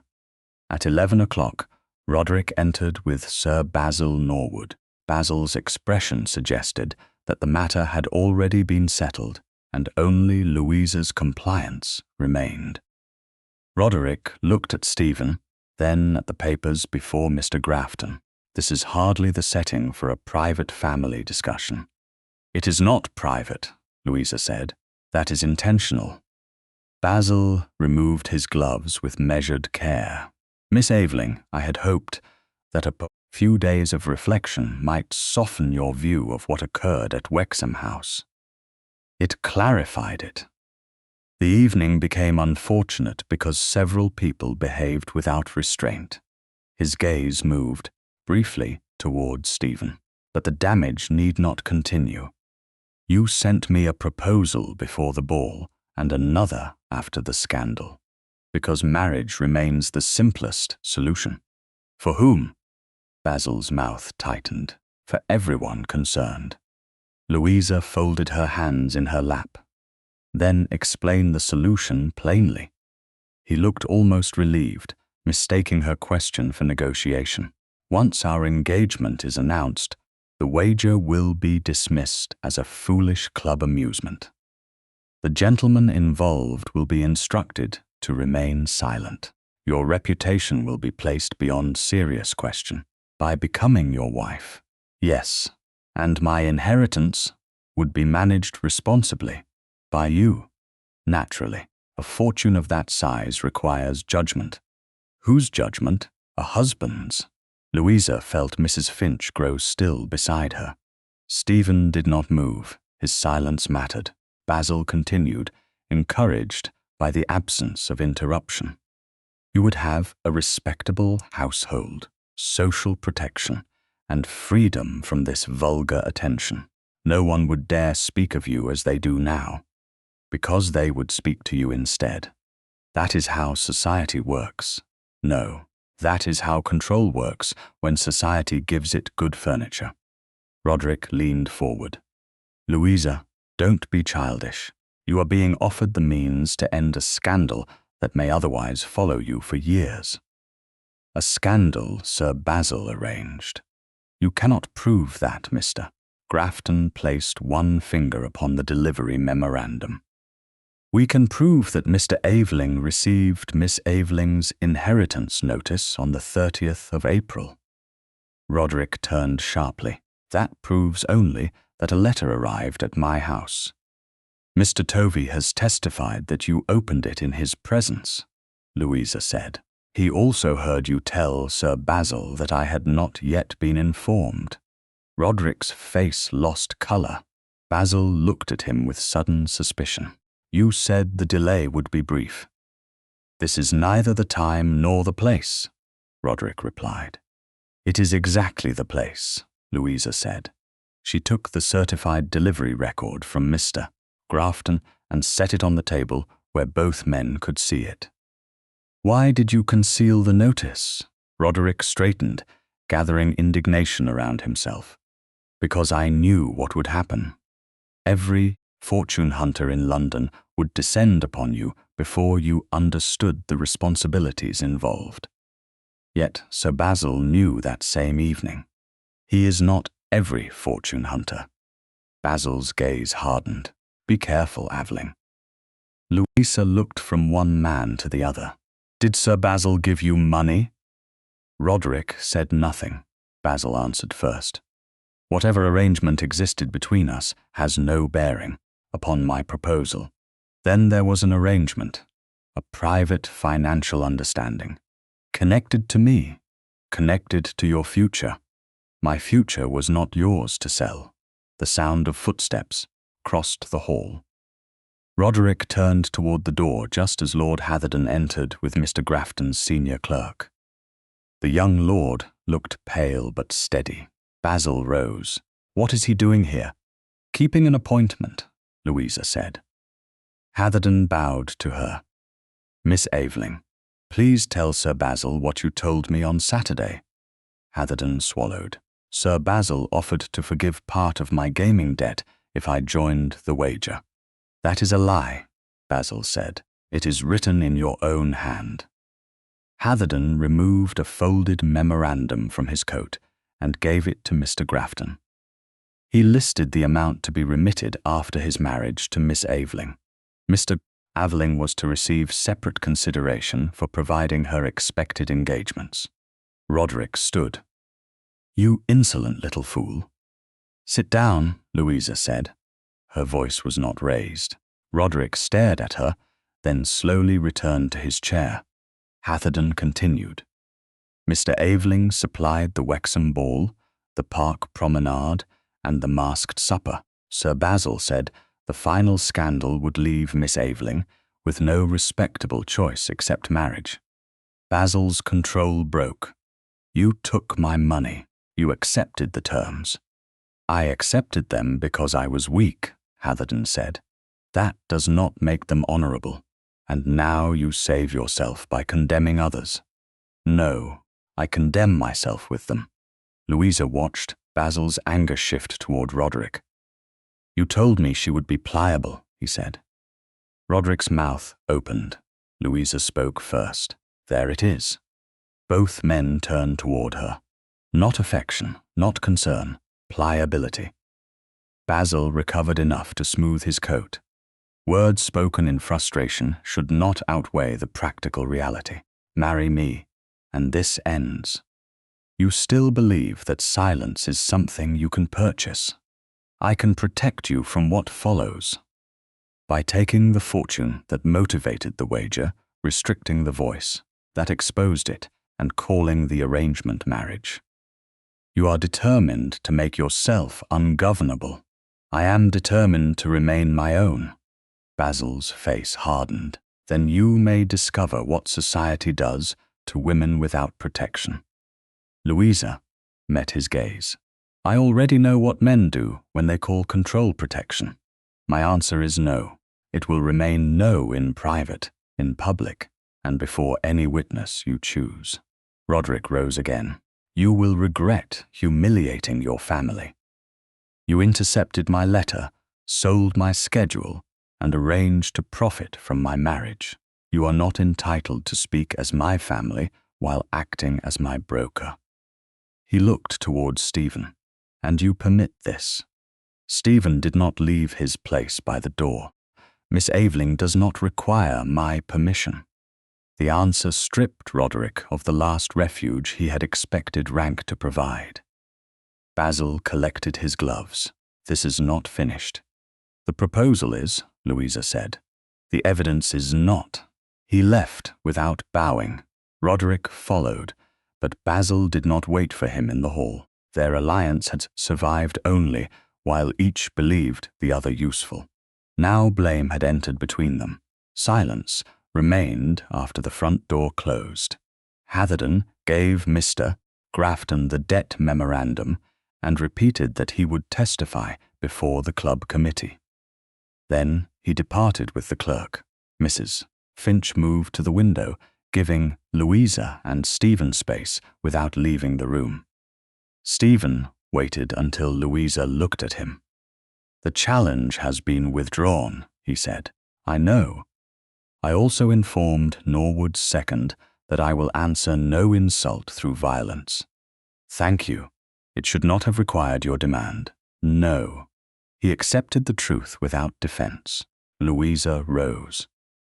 For several days, she had remembered the moment he declared her under his protection more sharply than the earlier moments when he had listened. Now he had stood in a room with two men he despised and allowed her voice to remain central. That did not erase his mistake. It did show change. She crossed the small distance between them and placed her hand briefly in his. Surprise moved through his face. He did not close his fingers until she gave the slightest pressure. Even then, he held her gently. "This is not forgiveness completed," she said. "I know. It is trust beginning again." His thumb rested against the seam of her glove without moving. "I will not ask for more than you choose." Louisa withdrew her hand, and he released it at once. Mr. Grafton returned from the hall, carrying a newly delivered note. "This has come from St. Ormond's Club." Stephen looked at Louisa rather than reaching for it.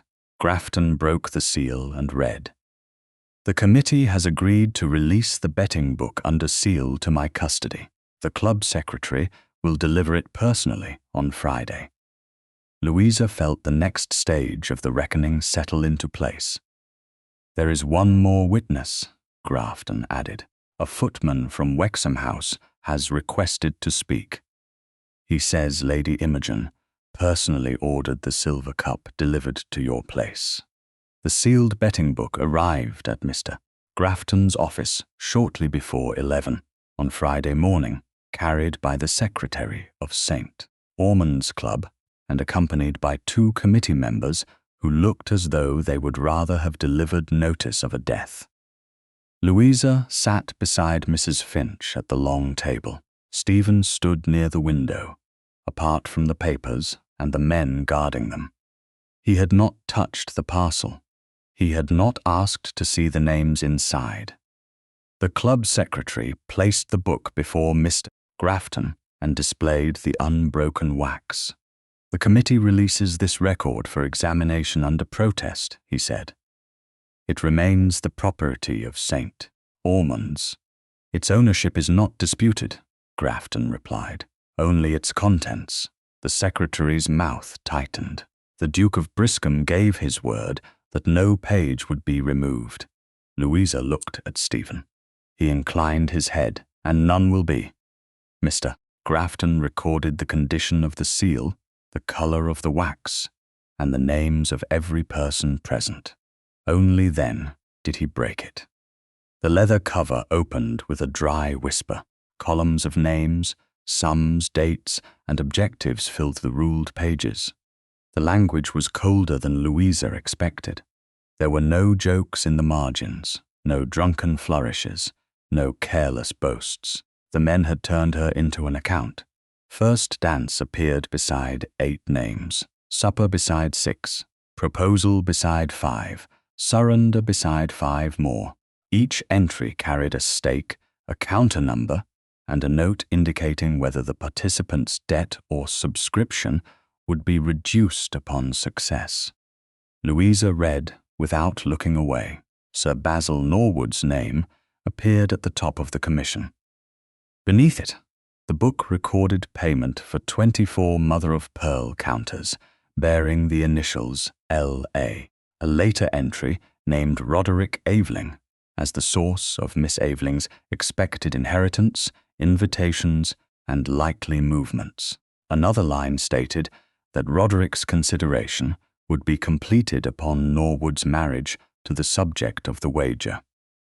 Mrs. Finch made a small sound of disgust. The club secretary stared at the floor. Mr. Grafton turned the page. "Here," he said. The next entry concerned the first Wexham ball. Counter number 1 had been assigned to a gentleman who had failed to secure Louisa's first dance after dropping the piece near her gown. A notation in Basil's hand read, "Briscombe interfered." Louisa felt Stephen's anger before she looked at him. He remained motionless, but the 10 dons in his hand stood out where it rested against the window frame. "Do you recognize the handwriting?" Grafton asked the secretary. "Yes, Sir Basil's. And this," he pointed to the notation concerning Roderick, "entered by the club steward from instructions delivered by Sir Basil." "Were members told Miss Aveling had agreed to the wager?" Louisa asked. The secretary hesitated. Some claimed they believed so. "Did the book contain any written consent from me?" "No." "Did anyone ask to see it?" Silence answered before he did. "Not that I know." Grafton continued through the entries. Counter number 2 had been sent to Brook Street after Basil's first proposal. Counter number 3 and the lacquered box were listed as a planned escalation. Counter number 4 had been reserved for Basil at Wexham's masked supper. The final note described the intended outcome without disguise. Public refusal to be made socially untenable. Marriage to Norwood to resolve scandal. Louisa placed one fingertip beside the sentence, but did not touch the ink. "They did not gamble on whether I would consent," she said. "They gambled on whether they could make refusal impossible." No one contradicted her. Stephen spoke at last. "How many of these men are allied with me politically?" The secretary named 4. One had dined at Wexham House the previous month. Another had sought Stephen's support for a borough interest. A third was the younger son of a family Margaret had known for decades. Stephen's face hardened, but he did not ask for any name to be omitted. "All entries will remain," he said, "including theirs." Louisa heard the decision for what it was, not sacrifice performed for praise. A refusal to protect his own circle from the truth. Mr. Grafton made certified extracts while the secretary and committee members watched. The original book remained on the table until every page relevant to Louisa had been copied and witnessed. Then it was resealed for presentation before the final examination. By the time the club officers departed, noon had passed. Stephen did not approach Louisa until she had risen. "May I call this afternoon?" he asked. "There is something I should say before we enter another public room." Louisa looked at Mrs. Finch, then at Mr. Grafton. "At 4, the Dowager Duchess may come with you." "She will." At 4, Brook Street was quiet. The adjoining morning room door stood open, and Margaret sat within it beside Mrs. Finch, close enough to satisfy propriety and far enough to leave Louisa and Stephen a measure of privacy. Louisa stood near the mantel in a plain cream afternoon dress. Stephen remained several feet away. He had no papers in his hands and no plan prepared for her approval. "If my presence at the final examination would place pressure upon you, I will withdraw," he said. "You need not defend that choice to me or anyone else. I want you there." Surprise moved through his expression. "As what?" "A witness. You found counter number 1. You saw how the room behaved before I knew why. And you must speak to what you did at Wexham House." He accepted the distinction. "Then I will attend on those terms." Louisa waited. She had not invited him merely to arrange evidence. He understood. "My brother's death taught me to hate dueling," Stephen said. "It did not teach me to stop thinking like the men who demanded it. When Basil humiliated you, I believed that risking myself proved the depth of my regard. In truth, it was easier to threaten him than to trust you." Louisa's throat tightened, but she did not look away. "You broke your promise." "I did. You declared me under your protection as though my name could be placed beneath yours." "I did. You turned what happened to me into a rivalry between yourself and Basil." "Yes," his voice was quiet, "and I assumed that danger to my life was the same as respect for yours." The precision of the apology mattered. He did not hide inside grief for his brother or anger toward Basil. "Why are you telling me this now?" she asked. "Because the evidence hearing cannot become another place where I stand beside you in public while leaving the private harm unnamed." He drew a breath. "I love you, Louisa, but I won't ask love to pardon what I haven't repaired." The room became very still. In the adjoining chamber, a teacup touched its saucer and then did not move again. Louisa had known the truth of her own heart in fragments. In the carriage, when he waited for her hand. In Grafton's office, when he accepted her instructions. In the drawing room, when he remained silent while she refused Basil. Yet love had frightened her because too many men used tenderness as a softer road to possession. "I love you too," she said. Stephen's eyes closed for one brief moment. When they opened, hope had replaced certainty, which made the words easier to continue. "But I cannot belong to a man who needs possession in order to feel protective. I don't want your surrender. What do you want? Your choice." Repeated freely, even when it isn't the choice I would make. Louisa crossed the space between them. She lifted one hand and touched his face, feeling the warmth of his skin beneath her palm. Stephen did not move until she did. Then she stepped into him. His arms came around her slowly, leaving her time to refuse. She did not. She held him with equal strength and felt the restraint in his breath, the care with which he accepted what she offered without taking more. When she drew back, his hands loosened at once. "May I kiss you?" he asked. "Yes." His mouth met hers gently. The kiss held no triumph and no urgency. It carried apology, affection, and the fragile beginning of trust restored by choice. Louisa touched his cheek again before stepping away. Neither pretended the evidence awaiting them had vanished. Stephen looked toward the writing table. What happens next? The next Almack's assembly is Wednesday. You want the examination there, before the doors open. The patronesses can judge vouchers and admission. The club committee can answer for its members. Mr. Grafton can present the records. And you? I will speak first. Stephen bowed his head. And I will speak only when called. Louisa moved to the wardrobe cabinet and opened it. Inside lay the pearl-grey gown she had worn on the night. The first counter rolled beneath her hem.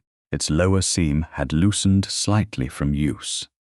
She placed the gown across the work table and set her mother's silver thimble beside it. This time, she would return to the room, knowing exactly why the nobleman turned. 1 hour before the Almack's assembly, on Wednesday evening, the 17th of June, Louisa Aveling crossed the entrance hall in the same pearl-grey gown she had worn when the first counter rolled beneath her hem. She had repaired the loosened seam herself with her mother's silver thimble. No jewels softened the gown. No borrowed grandeur disguised the woman inside it. Beyond the closed entrance room doors waited several patronesses of Almack's, the secretary of St. Ormond's Club, representatives of the Wexham and Briscombe families, Mr. Grafton, Mr. Penrose, Lord Hatherden, the Wexham footman, Roderick Aveling, Sir Basil Norwood, Lady Imogen Locksley, and Stephen Rivington, Duke of Briscombe. A few gentlemen connected to the wager stood farther back beneath the gilt lamps. As Louisa entered, every man turned. The movement was almost identical to the one at Wexham House 4 weeks earlier. This time she knew what they had expected of her. She met their gaze and continued walking. Mrs. Finch accompanied her to the chair beside Mr. Grafton. The Dowager Duchess stood near Stephen, her presence calm and unmistakable. One of the senior patronesses closed the door. This examination concerns admission to tonight's assembly and the conduct attached to certain vouchers, she said. Miss Aveling has requested to speak first. Louisa rose. On the 21st of May, I entered Wexham House without knowing that my late godmother had left me a substantial legacy. Before I crossed the ballroom, gentlemen already knew the amount. They had also received counters bearing my initials and instructions concerning my movements. Mr. Grafton placed a sealed packet on the table. He broke it under the eyes of the club secretary and removed counter number 1.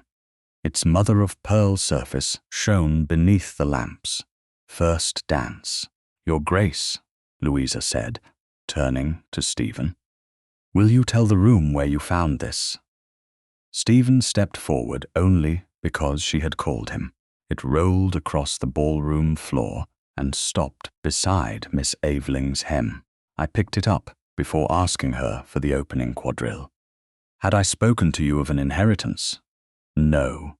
Had anyone informed you that I knew of one? No. You appeared unaware of why the room had turned toward you. The patronesses looked toward the club secretary. Mr. Penrose came forward with the original workshop docket, which he had personally carried from Bond Street. The crescent cut into the counter's edge belongs to my workshop, he said. Sir Basil Norwood ordered 24 pieces. Each bore the initials L.A. The series was divided among 4 objectives. Mr. Grafton read the words recorded in the docket. First dance, supper, proposal, surrender. Basil shifted in his chair. A commercial order proves no harm. It proves design, Louisa said. The secretary of St. Ormond's opened the betting book, whose seal had been renewed after the earlier inspection. He confirmed Basil's name at the head of the commission, the 24 counters, the stakes attached to each stage, and the debt reductions offered to participants. He also confirmed the entry naming Roderick as the source of Louisa's inheritance, invitations, and expected movements. Mr. Grafton then placed the solicitor's dispatch record and delivery memorandum before the patronesses. The original notice was sent on the 30th of April to Miss Aveling at her former address, now occupied by Mr. Roderick Aveling. It was accepted there that same afternoon. Miss Aveling did not receive the duplicate until the 22nd of May, the day after the opening ball. Roderick rose. I acted from concern for my cousin. Sit down, said one of the patronesses. He obeyed. Mr. Tovey's sworn statement was read aloud. It described Roderick opening the sealed notice and ordering that it not be forwarded. It also recorded Basil's visit that evening, and Roderick's remark that Louisa had not yet been informed. Roderick's face reddened. A servant's resentment should not outweigh family judgment. Louisa looked at him. You were never my guardian. You were my cousin. You had no right to open my letter, conceal my inheritance, or decide when the truth became useful. Lord Hatherden stepped forward next.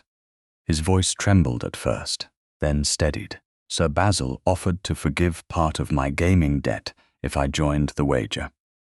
Mr. Aveling supplied Miss Aveling's schedule. Sir Basil said the final scandal would make refusal of marriage socially impossible. Basil laughed once without humour. He is saving himself by repeating whatever Miss Aveling wishes to hear. I have condemned myself in writing, Hatherden said. The debt memorandum is in Mr. Grafton's possession. The document was produced. Basil's handwriting matched the entry in the club book. The Wexham footman then came forward. He described Lady Imogen's order to bring the silver gaming cup to Louisa's place at supper. Her ladyship told me to wait until Sir Basil displayed the 4th counter, he said. She also supplied the words used to announce the wager. Imogen's composure finally cracked. I wanted Miss Aveling to understand the truth. Those men admired her fortune, not her. Louisa faced her. Then you might have warned me privately. You wouldn't have believed me. You did not test my judgment. You arranged another cruelty and called it revelation. Imogen lifted her chin. At least I exposed them. Cruelty arranged to expose cruelty is not honesty. Silence followed. Basil leaned forward. This was a gentleman's joke. No one forced Miss Aveling to attend any event. Louisa looked at him. You did not wager on whether I would consent. You wagered on whether public pressure would make refusal impossible. Then you offered marriage as the only respectable escape. I offered protection. You offered to manage my fortune, silence men you had recruited, and call my surrender security. She turned to Roderick. You no longer have permission to speak for me, receive correspondence addressed to me, arrange my movements, or represent yourself as acting on my behalf. Mr. Grafton rose. Civil proceedings will address the concealed correspondence and any consideration Mr. Aveling accepted. The Secretary of St. Ormond's spoke next. Basil was expelled from the club. Members who had knowingly participated were suspended or censured according to their involvement. Lord Hatherden's cooperation would be recorded, but it did not erase his conduct. The senior patroness then announced that the current season's vouchers were withdrawn from Basil, Roderick, and the identified bettors. Outside the entrance rooms, carriage doors opened and fashionable guests began arriving. The men whose names had appeared in the book would be refused before their families and peers. Lord Wexham's representative addressed Imogen. Her father had ordered her removal from the remainder of the London season, and from the charitable patronage she had treated as ornament. Imogen's face went pale, but no one offered an easy promise of restoration. Stephen remained silent until Louisa looked at him. Your Grace, she said, you asked to speak. He stepped into the center of the room. May I? Yes. He faced the patroness, the club secretary, Basil, and the gentleman who had expected him to hide their names. At Wexham House, I broke a promise to Miss Aveling. I declared her under my protection in language that treated her as possession. I turned her public humiliation into a rivalry between men and nearly answered cruelty with violence.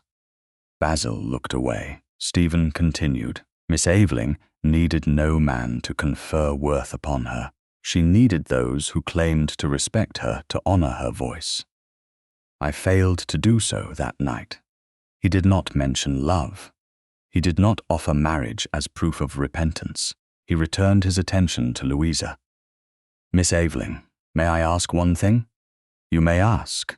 Will you freely grant me the next dance? Beyond the doors, the musicians began tuning.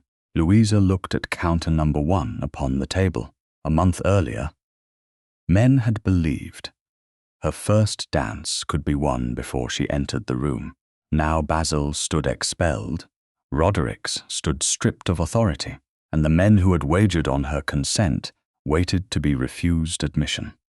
Stephen held out his hand, open and still. He did not step closer.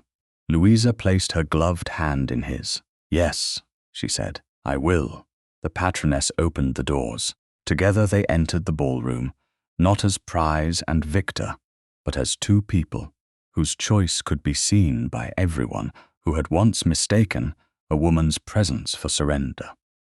5 months later, on Wednesday evening, the 18th of November, Redbourne House opened its doors for a winter ball that contained no wager, no spectacle, and no invitation offered merely to satisfy curiosity. Louisa had been Duchess of Briscombe for 4 days. She and Stephen had married at St. George's, Hanover Square, on Saturday morning beneath the watch of the Dowager Duchess, Mrs. Finch, Mr. Grafton, and a small gathering of relatives and friends whose affection required no performance. Their courtship had been properly chaperoned and deliberately unhurried. Stephen had not attempted to purchase forgiveness. with grandeur, nor had Louisa accepted love as a substitute for practical security. Before the wedding, Mr. Grafton completed a marriage settlement that protected Louisa's property and income. An initial distribution from her godmother's estate had already reached her. The remaining probate matters continued in an orderly fashion, supervised by the solicitor rather than transformed into a crisis for men to solve around her. Louisa retained control of what had been left in her name. No one called that control ingratitude now. The consequences of the wager had also endured beyond one night of social embarrassment. Roderick repaid the consideration he had accepted for supplying Louisa's information and movements. Civil proceedings and creditors pressed upon him until he left London. More important to Louisa, he no longer possessed access to her correspondence, her household, or any claim to speak on her behalf. Sir Basil remained expelled from St. Ormond's Club and excluded from Almack's. Without the expected marriage settlement and without Briscombe's support, his credit weakened, and the men who had once laughed beside him discovered that friendship became remarkably scarce when debts came due. Lady Imogen spent the remainder of the season in the country. Her father removed her from Wexham's charitable patronage, and no convenient apology restored what she had used for vanity. The gentlemen who had accepted the counters faced consequences according to their conduct. Those who confessed early might one day petition for social restoration. But repentance was not treated as a key that opened every door at once. The mother-of-pearl counters themselves remained sealed in the disciplinary archive at St. Ormond's. Louisa had never asked to see them again. She would not permit the objects that had attempted to define her surrender to enter the home she had chosen freely. Redbourne House glowed with restrained warmth rather than excess. Candlelight crossed the ballroom mirrors. Evergreen and winter greenery framed the musicians' gallery, but the decorations did not overwhelm the room. Margaret Rivington received guests with composed pleasure, no longer merely the Dowager Duchess protecting an endangered woman, but a mother welcoming another adult woman into the house without asking her to become smaller. Mrs. Finch stood nearby in dove-colored silk, still Louisa's trusted companion and now treated by every servant as a valued member of the household. Louisa entered the ballroom wearing ivory. She had designed the gown herself. The silk was finely cut, but unburdened by gemstones, imported lace, or the sort of ornament society had once expected her to wear before it would believe she possessed value. The sleeves followed the line of her arms. The bodice was elegant because it fitted well, not because it announced expense. Simplicity no longer served as a defense against notice. It was simply her taste. The room turned toward her. Louisa felt the movement and did not flinch. Men looked, but none approached without a proper introduction. No one spoke of her fortune before speaking of her. No gentleman treated admiration as a claim. Some had learned respect. Others had merely learned caution. For that evening, the distinction was sufficient. Stephen waited near the center of the ballroom in black evening dress, his posture as controlled as ever, though his expression altered when he saw her. He did not cross the room before she reached him. He did not offer his hand until she had stopped at his side. "Your Grace," he said, bowing with solemnity, ruined only by the warmth in his eyes. "May I ask for the first dance?" Louisa looked toward the musicians, then back at her husband. "You may ask, and may I hope you may do that as well," his mouth curved. "Then will you dance with me?" "Yes." She placed her hand in his. The musicians began, and Louisa entered the first set beside Stephen because she wished to. No counter marked the movement. No club recorded the result. No man at the edge of the room believed that one dance granted him the next. Stephen's hand remained steady beneath hers. When the figure separated them, he waited for her return. When it brought them together, he looked at her rather than at the guests watching them. Louisa understood then that public validation had changed less inside her than private respect had. Society could withdraw insult and offer titles, invitations, and bows. It could not create the worth it had once failed to recognize. She had carried that worth into Wexham House in pearl-grey silk. Before the money, before the Duke, before anyone in London possessed the judgment to see it. The ball continued until after midnight. Guests departed beneath cloaks and winter wraps. Carriage wheels faded along Grosvenor Square. The musicians packed their instruments. Servants removed empty glasses, and Margaret retired after kissing Louisa's cheek with quiet affection. At last the ballroom stood nearly empty. Only a few candles remained burning along the walls. Louisa had repaired a loose inner seam before coming downstairs, and still carried her mother's silver thimble in the hidden pocket of her ivory gown. Stephen closed the ballroom doors after the final servant withdrew, though they remained unlocked. He returned to Louisa without haste. "Do you ever regret going to Wexham House that first night?" he asked. Louisa considered the question. The empty floor stretched behind him, polished and silent. "I regret what those men did," she said. "I do not regret the woman I was when I entered." Stephen nodded. "Nor should you." She was frightened. She crossed the room anyway. Louisa smiled faintly. "You once believed courage meant crossing it first." "I did." He stopped an arm's length from her. "Now I think courage sometimes means waiting." Waiting for what? For a woman to open her hand. The answer settled between them with all the history he did not attempt to hide. Louisa looked at the man who had once mistaken protection for possession, and had chosen, again and again, to become more worthy of the love he had declared. "I love you, because you learned that seeing me required more than looking." Stephen's expression softened. "And I love you because you never allowed my love to become an excuse." Louisa reached into the inner pocket of her gown and removed the silver thimble.